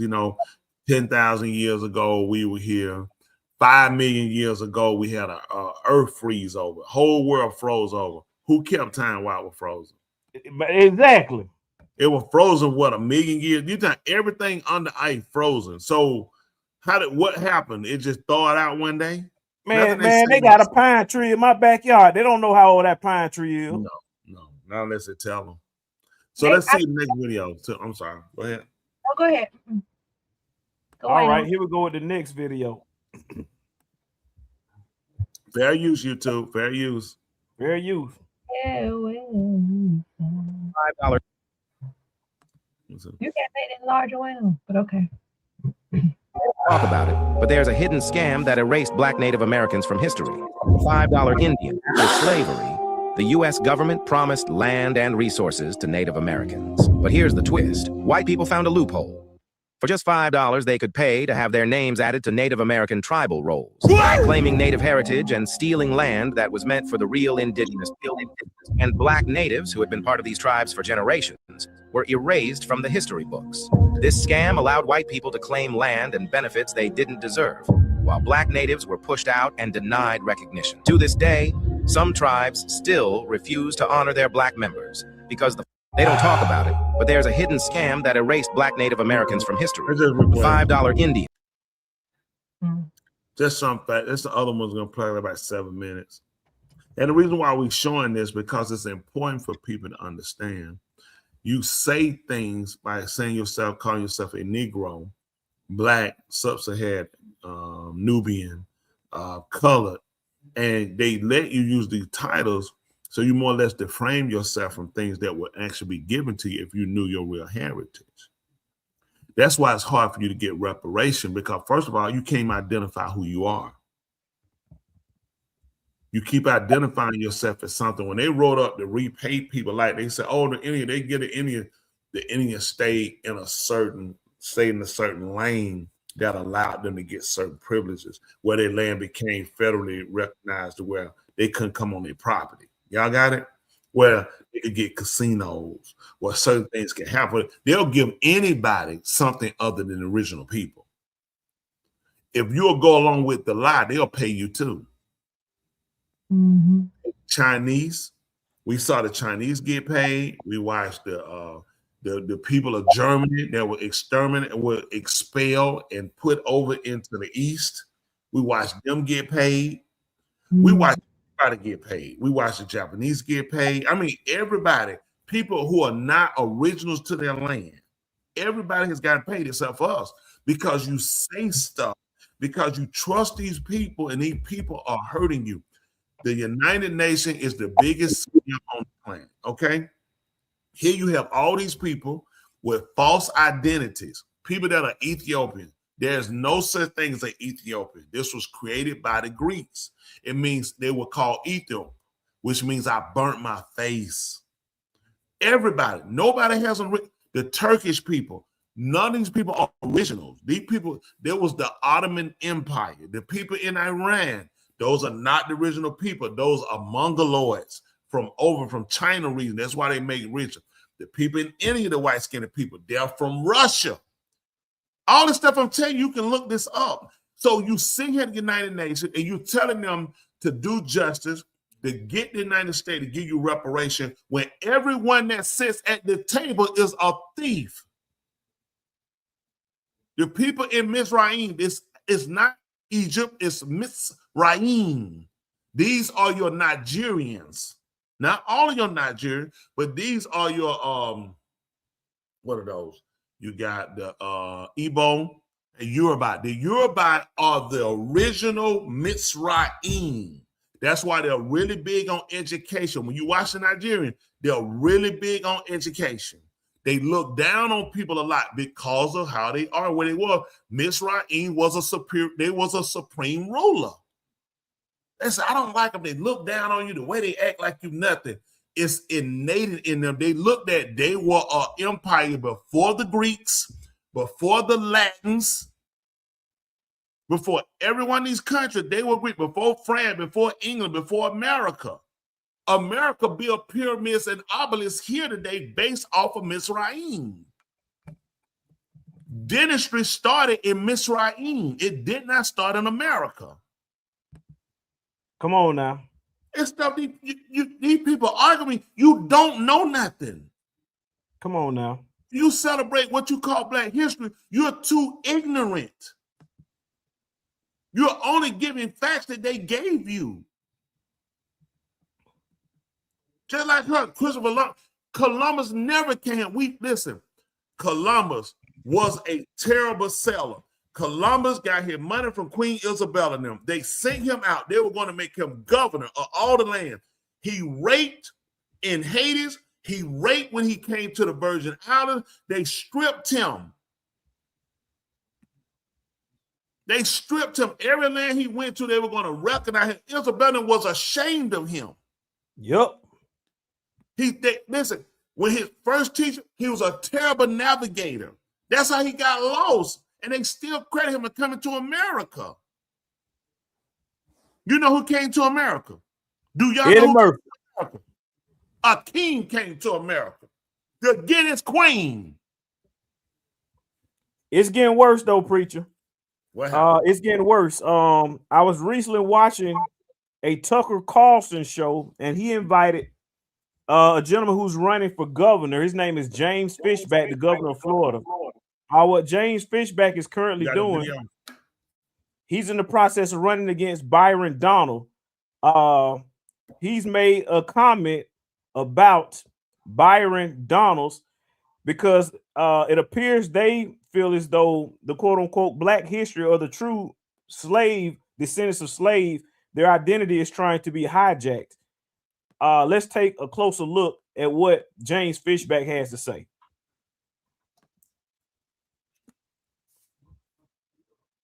They called you a racist for that? They did.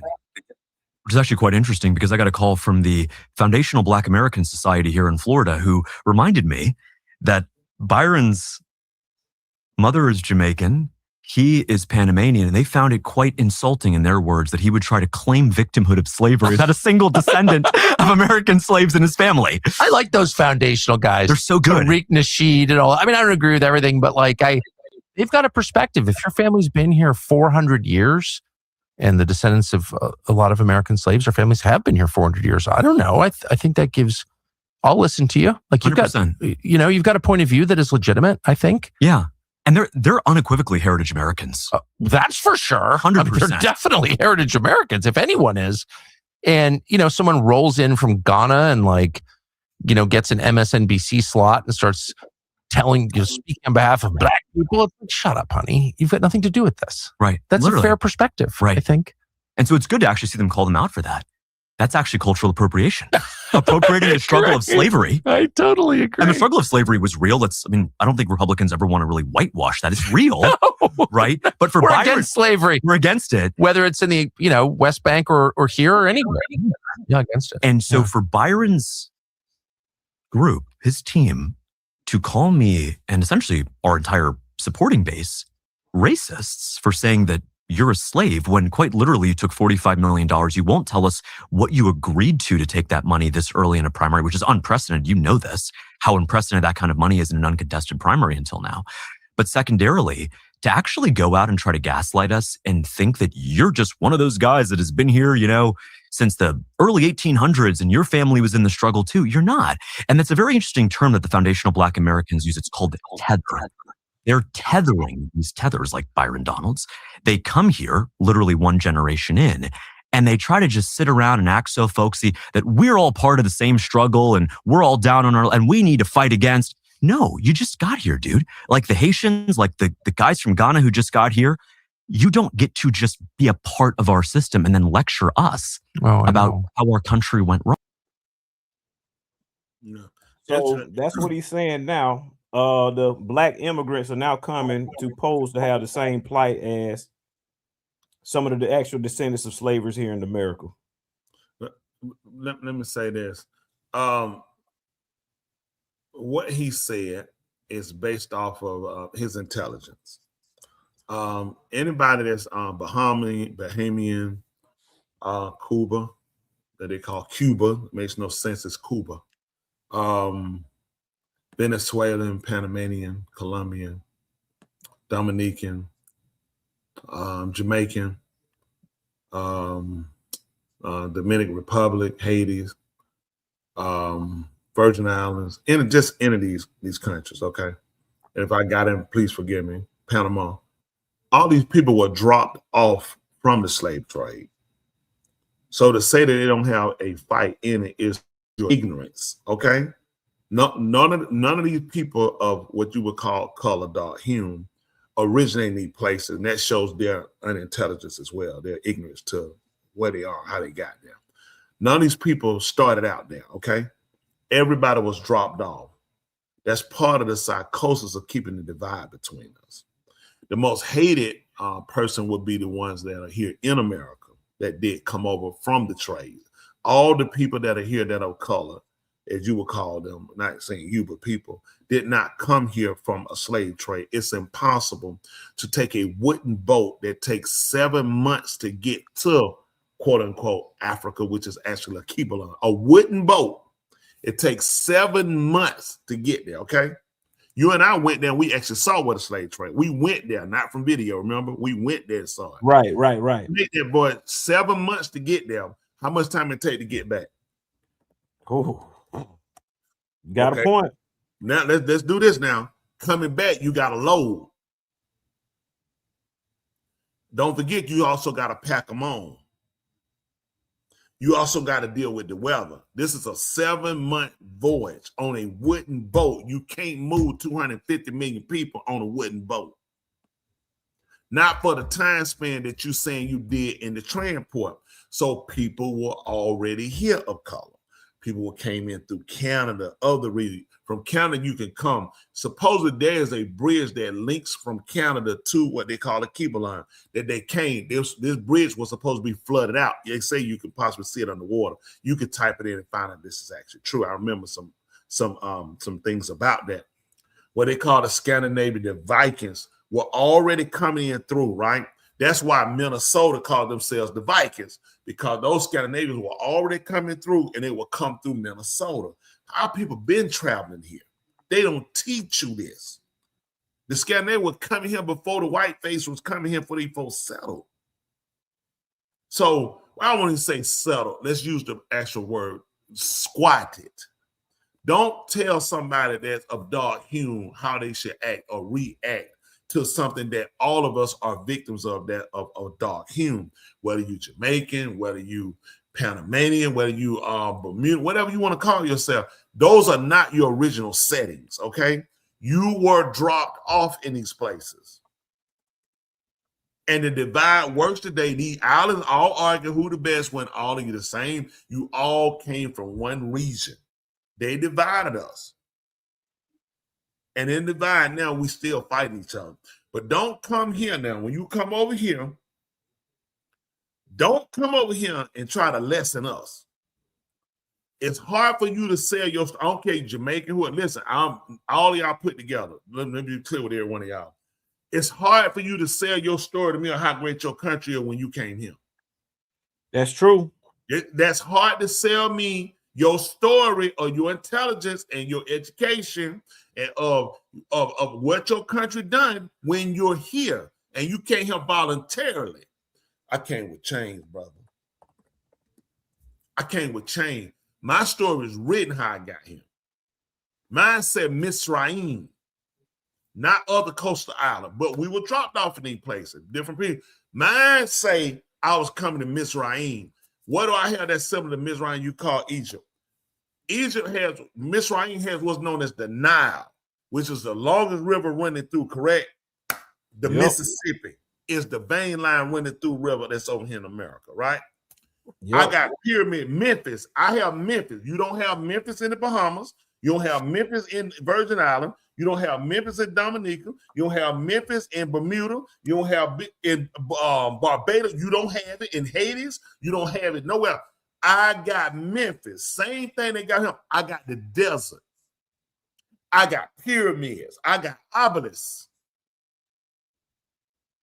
Now, the writers declare in the 28th chapter book of all our Hadabarim that you call Deuteronomy, it means, and these are the words. He said, I'm going to be in ships, and I was going back to Mizraim. Come on I've now. been in my struggle in 400 years. So let's just be practical. When you come here selling, let's recognize. Real eyes recognize. What they say? This right here talks about that land bridge that connected Go ahead. Siberia, Russia to Alaska. Yep, it talked about it. Yep. But I'm talking about it's one from Canada up on that end that connects all the way over to Akibalon. They say that this was the travel way they were coming in through Canada. Okay. That's how people came in from Akibalon. We know to connect over. You can go from the other end of Canada, you can see Russia. All these people connect over. All this land connect over. The water just divided. There's a travel road way to get to all these places. Okay. Gotcha. Like you can drive from here to Guatemala. You ain't got to fly. You can drive. You can drive from here and go to Belize. Or stay on land and go. Roads get narrow because you got water, but you can drive. Mm-hmm. So what I want to try to get people to understand is understand our plight, why it's so important in these 100 years of history they're going to give you. Why would you show me Dr. King and show me Jackie Robinson? They don't denote my history or all my facts. These are only two people. Huh? One hit a ball with a bat. The other one was the ball and got hit with a bat. I'm looking for facts. That's true. So some things you show me, you insult my intelligence. Don't insult my intelligence now. I get upset when you insult my intelligence. Because you can't expect me to buy every lie you tell. Now, we had a couple other little videos you didn't mind me. They're short. I just want people to think about some things. That your history go back further than what they told you. For all my islanders, listen, you ain't got to, I don't hate you. Believe me, I don't hate you. But don't come selling me your island when that's not where you started from. I ain't going to sell you America. This is not where I started from. I'm American. I was born here, but this is not my place of nativity. Connecting back to my people. That's Connecting true. to my people, I got to get back to Jerusalem. Now, they're in Jerusalem. That's why it's crumbling and falling. I'm going to Jerusalem, which is the city of peace. My Elohim, supreme ruler, you got L, I got all. You got what I'm saying? Keep your L, I got all.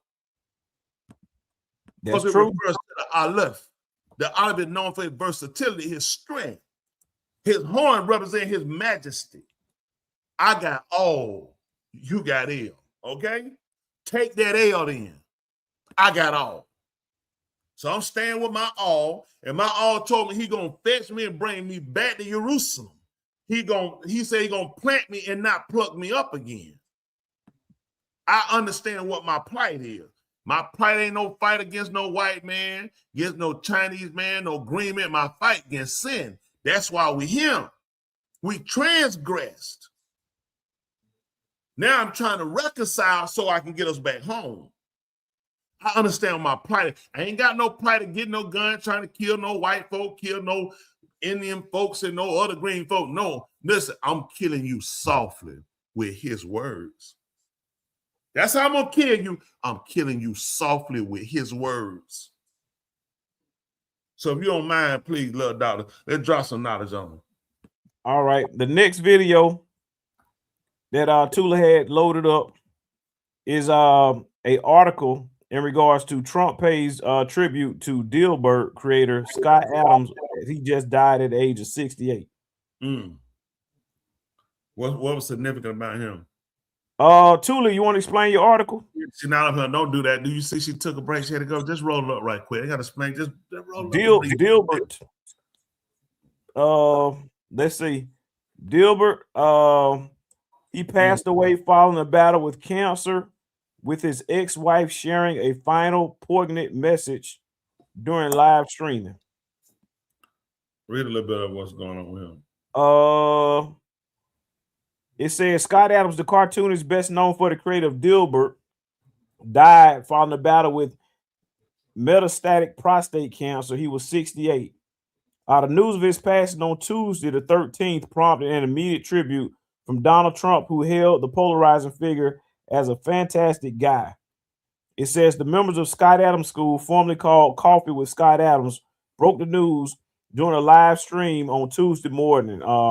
Adams' death marks the end of a career defined by massive success in funny pages and significant controversy in later years.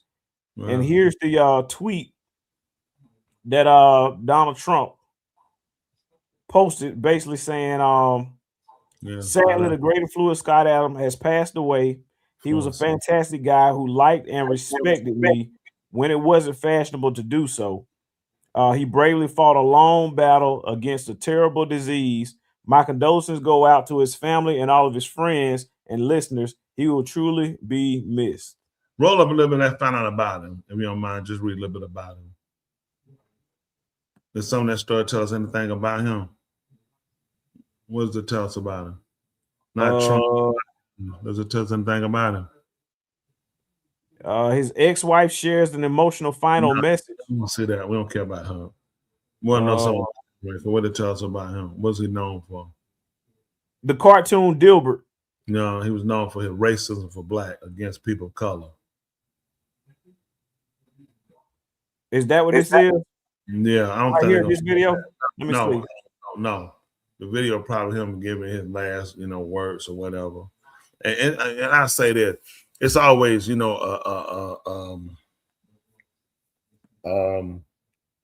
do you say it?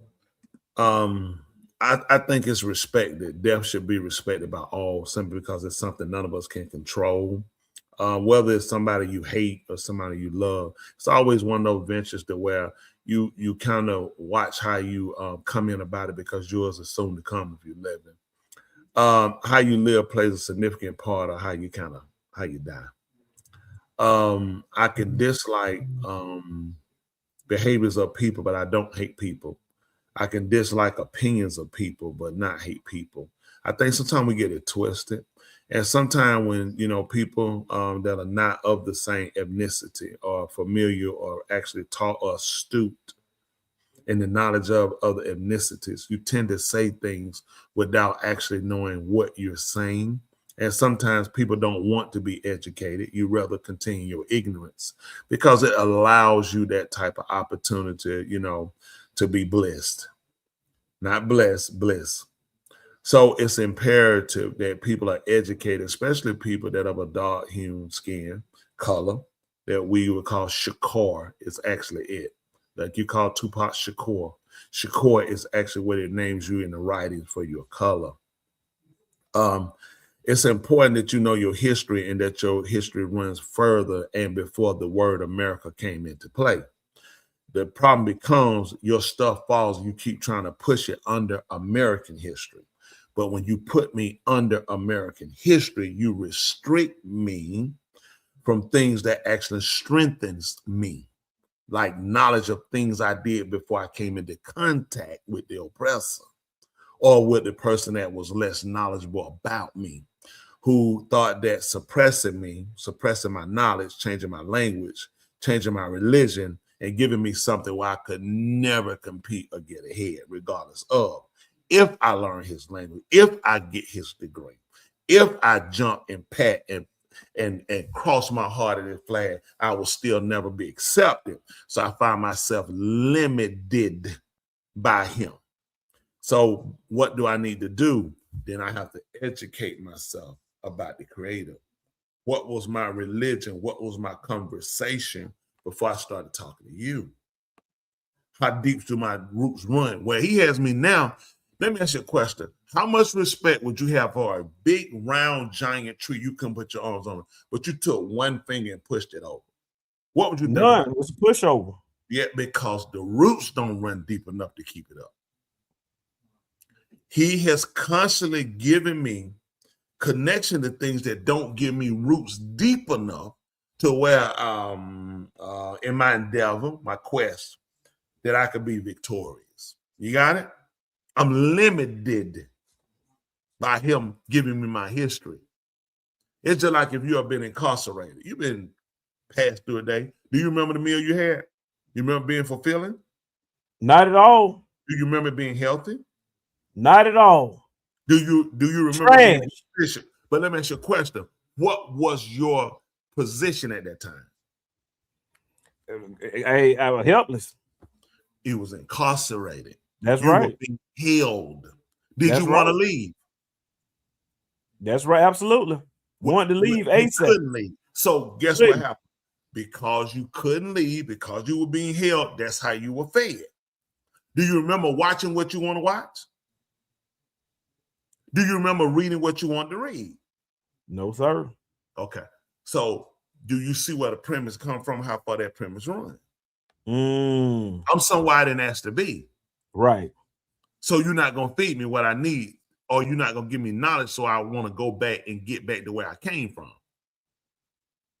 See, it's just like the prison system. The prison system does not reform. It continues to regurgitate the same behavior. Most people you find that are sitting in prison with long, lengthy sentences have been there over a course of time. Yep. Because the system is not designed to keep a person away. It's designed to keep you back because crime pays. Facts. So to keep you under the tutelage and under direction of you are of this place. This is your knowledge. When I go to school, they're going to teach me history. Don't nobody in that book look like me. They're going to teach me how great the man was that came here. Yep. Everyone those people were great, were patriot, and they were working, and they had vision. While I was blindfolded. You tell me about people that had vision. You blindfolded me on that boat. Facts. You blindfolded me when you took me to the plantation, and you tell me about they had vision. I want to see. That's true. Well, ladies and gentlemen, it's time for that part of the show. Man, before you got hold on. Let me. Oh, what you been doing? I got to pick a side. What you been doing? I was gonna do pick a side. Okay, go ahead. Pick a side. We ain't been educated folk. You pick a side. This is the problem now. They pick cotton. What happened?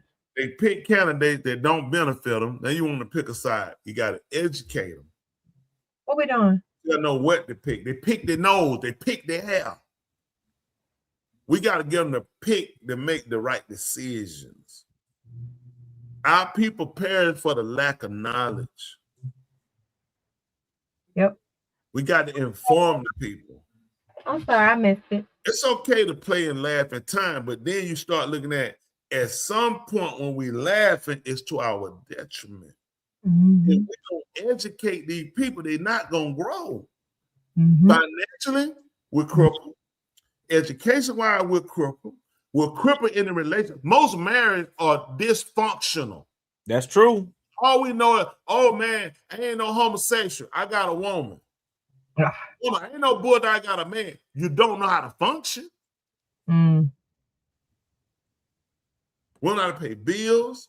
We don't know how to plan. We don't know what success is. Success is given to us by him. A woman don't feel successful. She helped raise her. She stay at home and raise her kids. She need a degree. She got to go out. People got to see her. She got to get a certificate from the job. You ain't gonna get nothing better than a homemaker. We got things we need to know. And we're going to change the dynamics of the damage is things we got to know. They're going to give them, hey, it's 100 years of Black history, 100 years. If my history didn't start 100 years ago, this is not beneficial. Mm-mm. I got to go further than this. Mm-hmm. Our roots go deeper. Yep.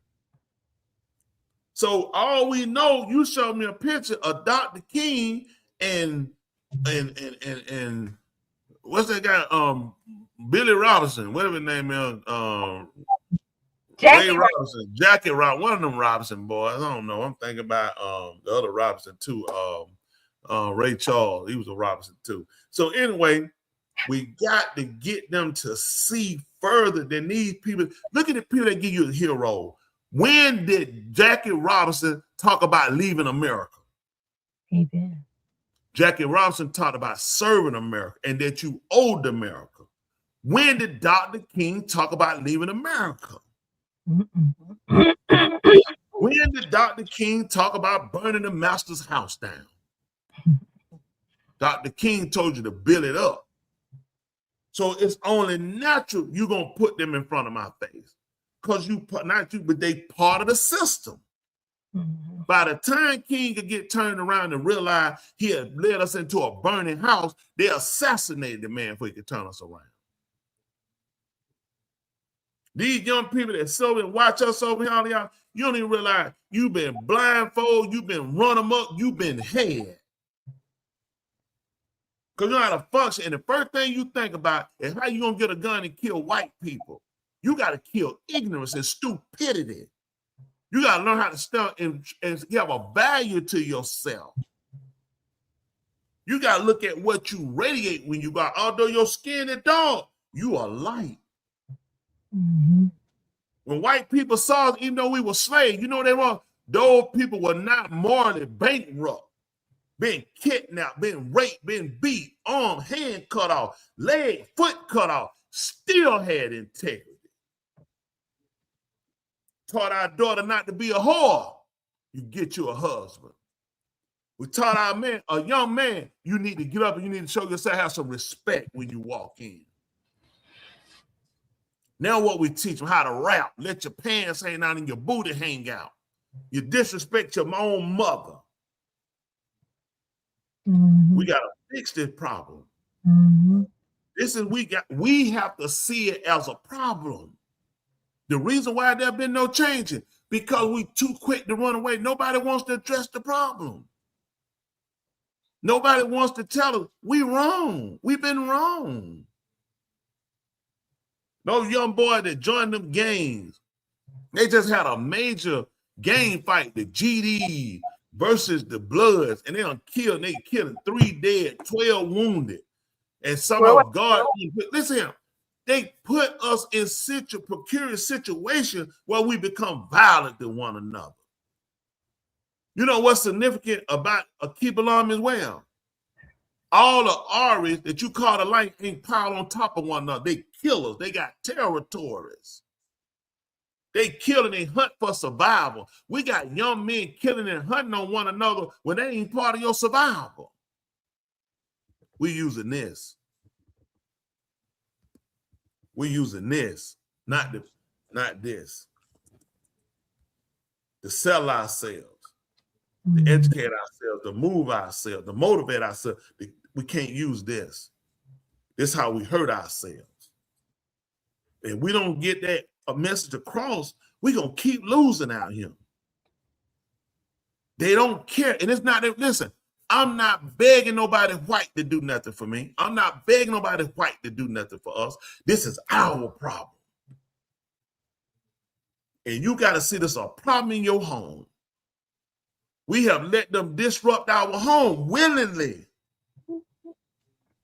When he came in before, he came with sheets and guns. He's not doing it. It's what we watching on TV. It's what we listen to on the radio. It's what we watching on the internet. They are killing us, people. And you got to learn how to fight back. Before you get up and talk and fight that man, you need to weaponize yourself with information, financial literacy. You need to be a better governor of your health. You go in the store, you discipline. I don't care what you put them shells in. You know what you got to eat to survive. You got to start looking at brain food. What makes you think? What makes you tick? Keep your kids from being in diabetics and blood pressure. That's failure. Because you don't have no discipline. You just grabbing stuff. You got to start looking at everything for survival now.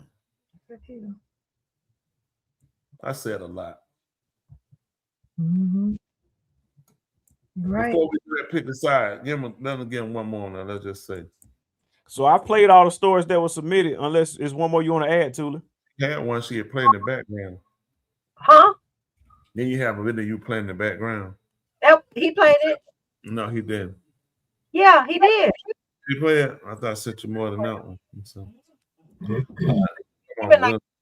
Well, that time, well, don't worry about it. It ain't for them. If they ain't getting what we spend, it ain't made for them. Let's see what you got. Come on.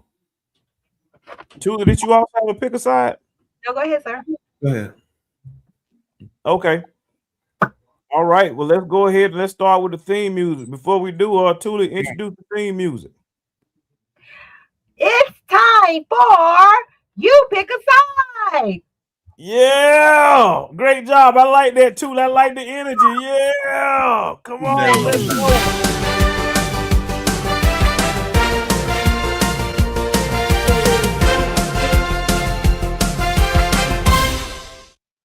Tony didn't dance. Yeah. I did.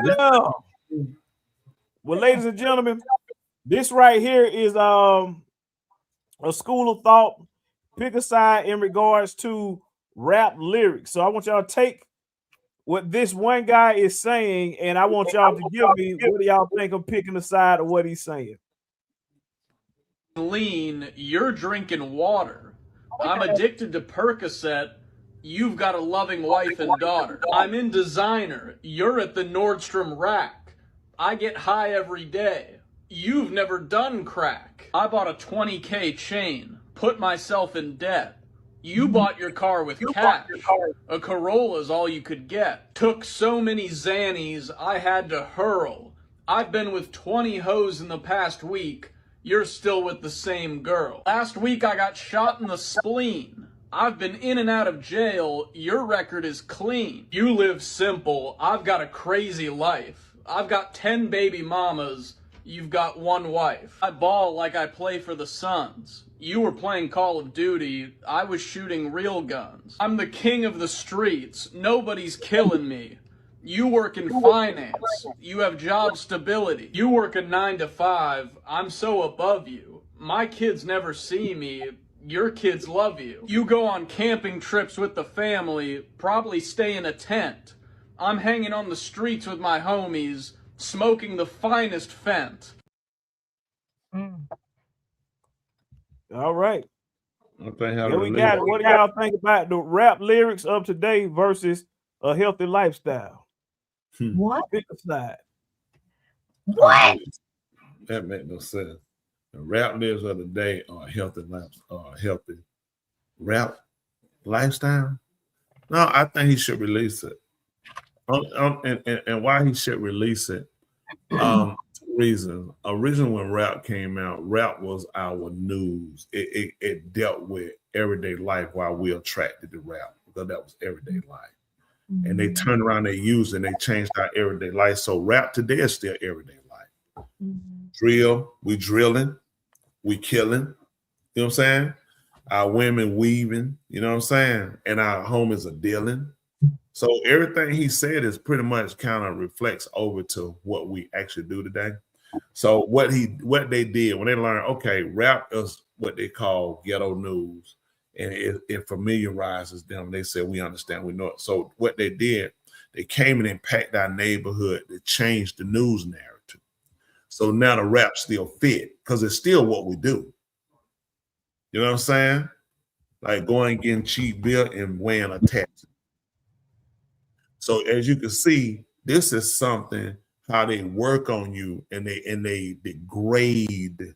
They cause you to degrade what you used to use for like familiar things. And what he did, I think they should release it because I think it's a real slap in the face, and it's a slap in the face not because he did it, it's because we lost sight of what we were doing. So I mean, I have zero problem with what he did whatsoever. He just added in, hey, while you're doing it, you are a detriment to your people, and you're trying to criticize me.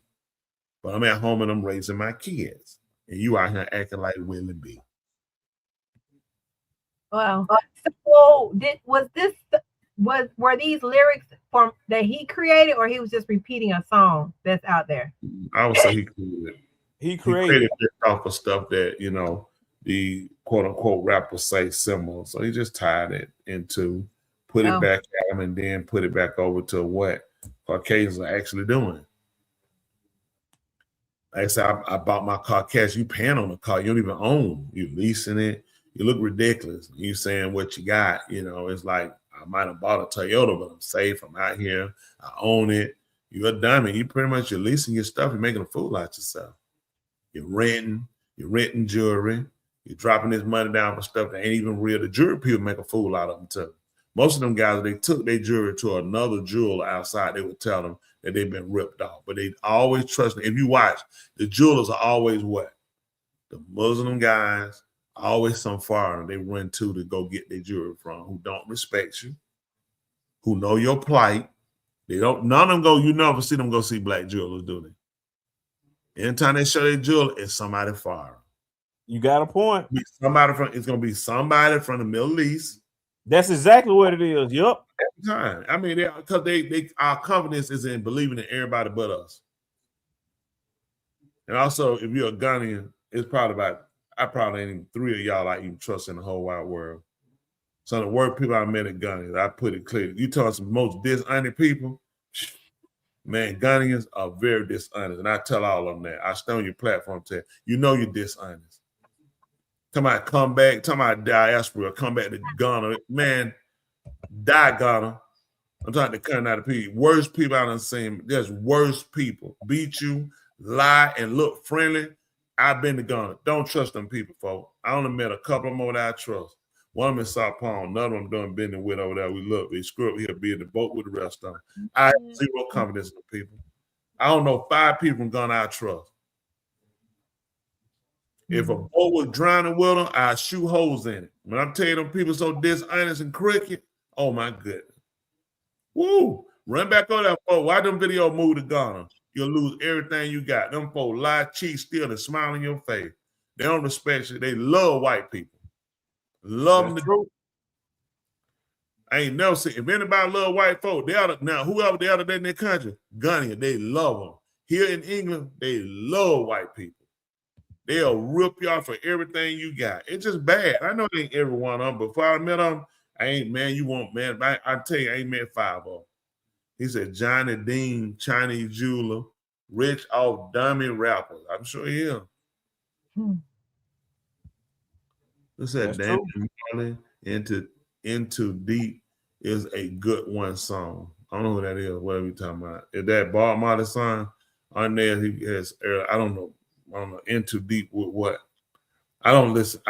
No. If this like Reagan or something, I don't listen to that stuff. I don't listen to it. I mean, I'm saying if it is Reagan, I don't listen to it. I don't listen to R&B, rap. I don't listen to these people. I mean, if somebody else, they probably listen to it. I'm sure some money they listen. These people listen to anything. I listen to stuff they're gonna feed me. That's right. I had to listen to stuff they're gonna feed me. You know why? Because they deceive me. And when I tell them my story, you know what else? They don't believe me. Oh, see, deep. White man, write it down. Write it down. Yeah. So yeah, I don't know. That probably one of Bob might have a lot of kids. They all were trying to, all of them were doing pushing the same thing. The message, Bob didn't have no message.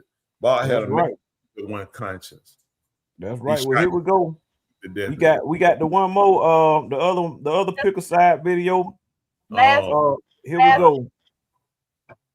I bet you he ain't listening. All right, here we go. Number 9.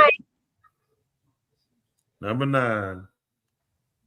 Yeah. I'm trying to share the screen. What's going on? Oh, it's Facebook. That's why. Let me see. You're a nigga.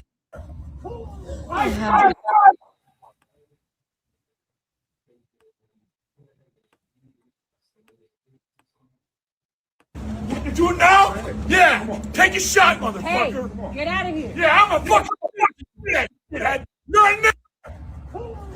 No. You're a fucking. Oh, I'm sorry. Yeah. No, you're good. Okay. What are you gonna do? It's free speech. You fat, ugly shithead. Sorry.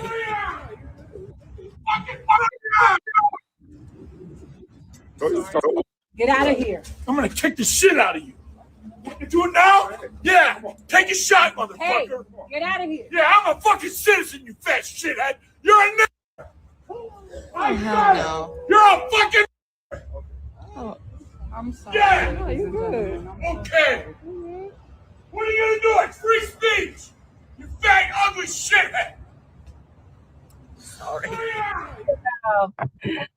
Norcross, Georgia. Oh, wow. What was he saying? I was confused. He was screaming. I couldn't make out what he was saying. Oh, you ain't hear what he said? He was talking about food and other things inside the song. That's why I said it's a good. I don't know. Again, if he's saying it, I wouldn't know. I would never be able to hear. I wouldn't know what it was. But I got you. So go ahead. What you saying? No, I couldn't make out nothing he was saying. Honestly, he was. Oh, I heard that real clear, Tulip. Again, he was screaming and yelling so loud. I really kind of phased me. I mean, it kind of dazed me. It didn't phase me. It kind of dazed me. So it didn't phase me. What was he saying? All right, so you can play it one more time? No, you got you. Just tell me what he was Get saying. out of here. I'm gonna kick the shit out of you. All right, you just told him that he gonna kick the. I know. Don't do that. Don't do that. Stop it. Stop it. Only no narrator. Are you serious? You think I heard that? I don't know what he was screaming about. Stop it. Oh, okay. Man, are you country for it? You thought I didn't hear that? Are you serious? You said you didn't hear it. What was I saying? couldn't make out what he was saying. He was screaming, so it was like, his screaming, loud voice kind of had me a little incoherent. Okay. I'll be honest with you, he was screaming. Yeah, what was he saying?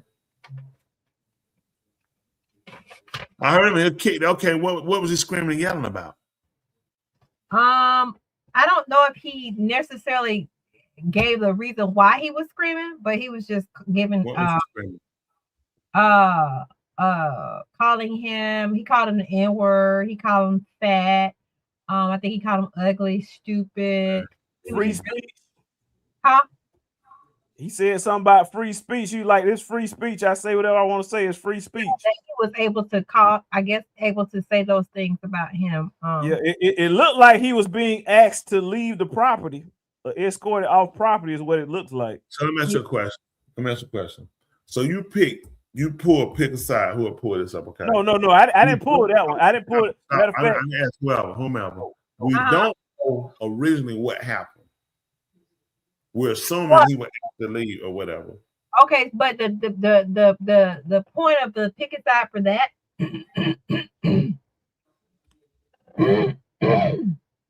I'm sorry, please excuse me. Was I forgot my You said the point of it was it free speech or not? Is that what you're gonna say? I can't remember. So you ain't got old. Yeah. I ain't gonna Get old. yeah. I don't steal a used price sex machine. You holding me back. See, when I pick a side, I pick a side. Yeah, that side right there.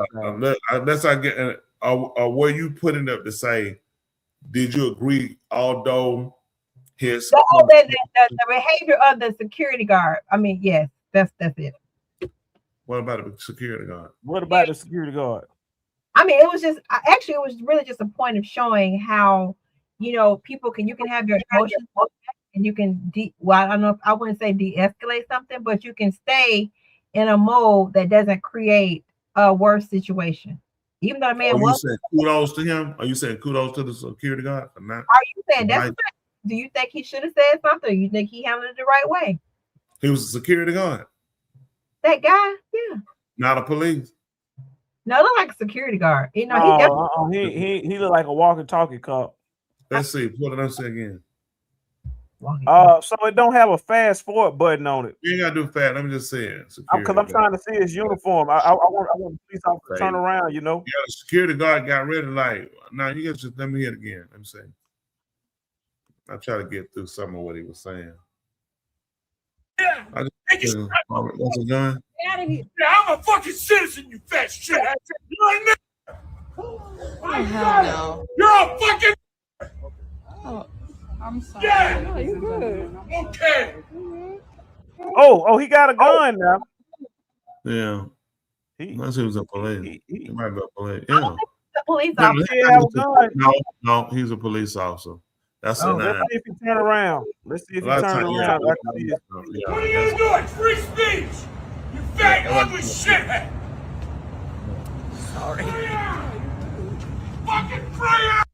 That's a police officer. Like a police officer. Oh, he got an eagle patch on. Oh yeah, it might be. It might not be. I'm saying he ain't got no body cam on now. He definitely did not pass his physical. I can tell you that right now. He didn't pass the physical. Let me see his face. Blow it so you can get close to his face. I just want to see something. I can't really tell. Probably ugly. I mean, part of what you say fat, yeah, he's pretty ugly fella. I mean, well, he got a badge up there. That's not a badge. That's a patch. Get out of here. I'm gonna kick the shit out of you. You want to do it now? Yeah. Yeah. He got his tooling. No, he didn't grab it. He ain't got no handcuffs on now. Handcuffs be on the other side. He got a lot of stuff on. I don't see no bulletproof on.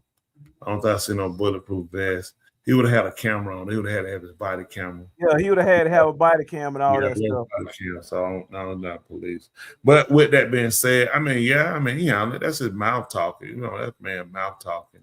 You talking out of anger, you just shooting your mouth out. As long as you ain't putting your hands coming on. I mean, I think he did. I think, I ain't seen nothing wrong with what he did. I don't know what happened on the inside. Probably he mad for the faith told him to leave and he was wrong, whatever. But I think because it could have went bad for him. He had a gun. He's still a human being. I encourage anybody. A person got a gun, they still a human being. Don't be saying you can't shoot me. Don't say that. It's a gun. You could get shot. It's all about a person and how well disciplined they are. Correct. So I mean, and not to mention, I mean, he is obese. I mean, he is, ugly. Well, according to Oprah, that obesity is what caused him to eat, and not him being eating a lot. Ain't Oprah said? I'm saying he ain't the most attractive person, but I mean, again, that's a white man mouth. He said he go like he said, free speech, whatever. It's unfortunate that you don't have the respect for another human being to go into that lane. You could think something, you don't have to say it, especially when it come down to what you said, then you throw him a kick. At that point, the person got a gun, you're going to threaten to kick him. So what you think I'm going to do, you kick me, I got a gun. Sometimes you just got to think, and sometimes I've been getting your anger get the best of you and not better judgment. But it was fortunate that this guy didn't match him with the same toxicity. Yeah. So definitely kudos to the security guard about doing that. Plus, probably he went put a gun out. It probably had some donut glaze in it. Whatever. He just shot that man, and whenever a jelly-filled donut came out of that gun, and that man got sprayed with that liquid. Oh my goodness, that would have been like too. Oh, that's crazy. Yeah, like jelly donut glaze just sprayed all over that guy. And he think he finna die. And he hit him said, "See, the day you left, cause I'm fat and out of shape, I ain't got nothing but jelly in here. But if I was in shape and I had the right gun, I could have blown your brains out when you threatened me." So I'm glad nobody lost their life. Hopefully that man went home and he see that he'll realize you come back and apologize. This is what a man do. You can do and say some things and let your anger get the best of it. A better man will come back and make that right. A better man will come back and make yeah. Be like I said I shouldn't have. I let my anger got the best. I mean, I gotta respect that. Don't make no devils and so I gotta respect the fact that you were able to do that. Sometimes what we run on off of the energy, oh, you can't know party and no, we gotta be better than that. A better man will come back and look at, man, let me say, listen, I just want to apologize. I ain't come doing that. I want to apologize I was wrong that day. Because I want to be clear. Yep. Keep moving. You know what I'm saying? That's true. But we'll say that. So that's all. It's about that time. You know, I'm gonna tell y'all we appreciate y'all guys always letting us come in your home, most of all in your heart and in your hearing. Discuss issues, laugh, enjoy one another, grow information, set ourselves on a better precedence and path. That's what we're trying to do.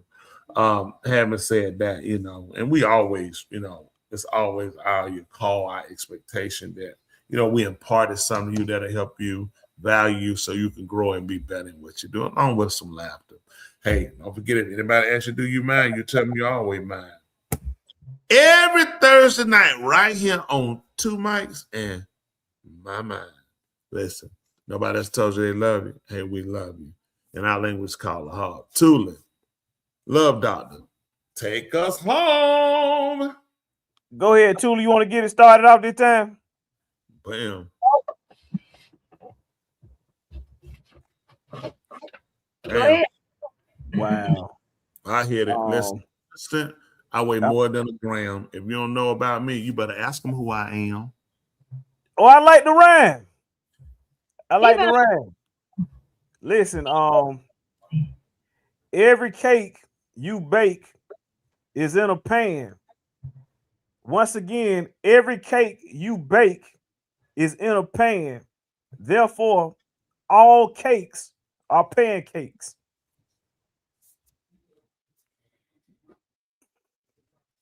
I want to apologize to everybody who lost that time in their life that they can never get back.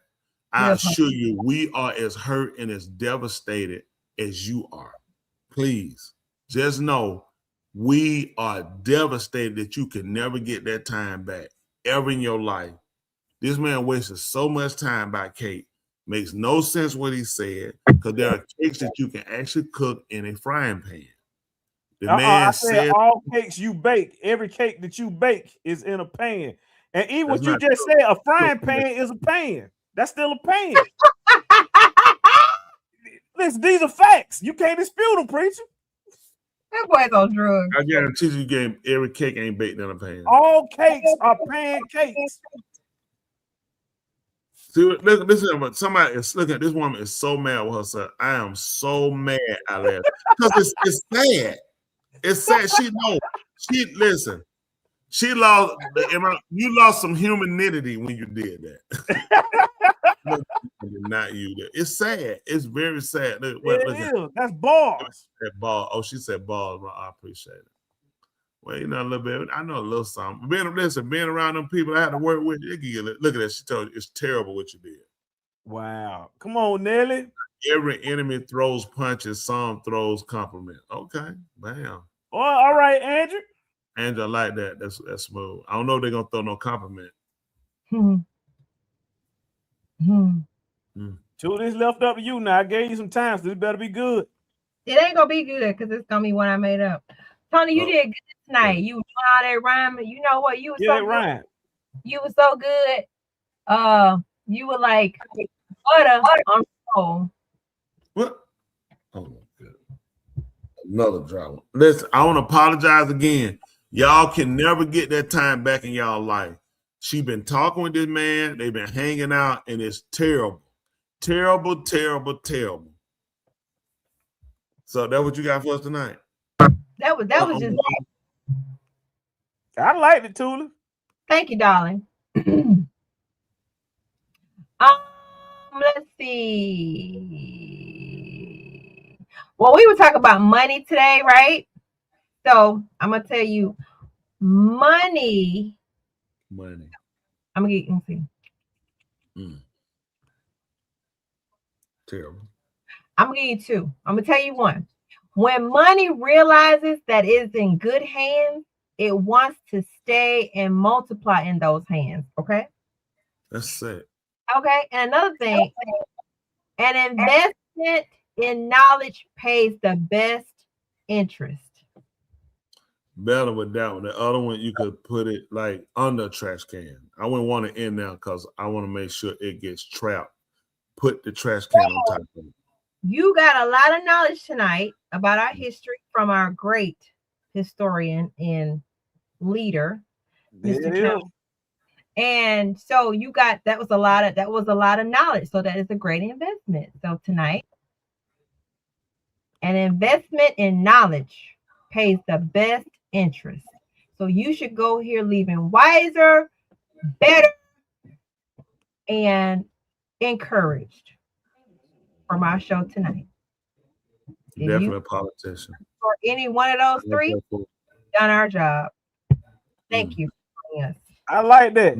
I'll vote for him. Thank you. Please tell a That's what friend. I'm talking about. Go ahead, do your thing, girl. All right. That's it. Okay. Hey, don't forget, y'all. Looking to see some of y'all tomorrow night. Who are we gonna see tomorrow night?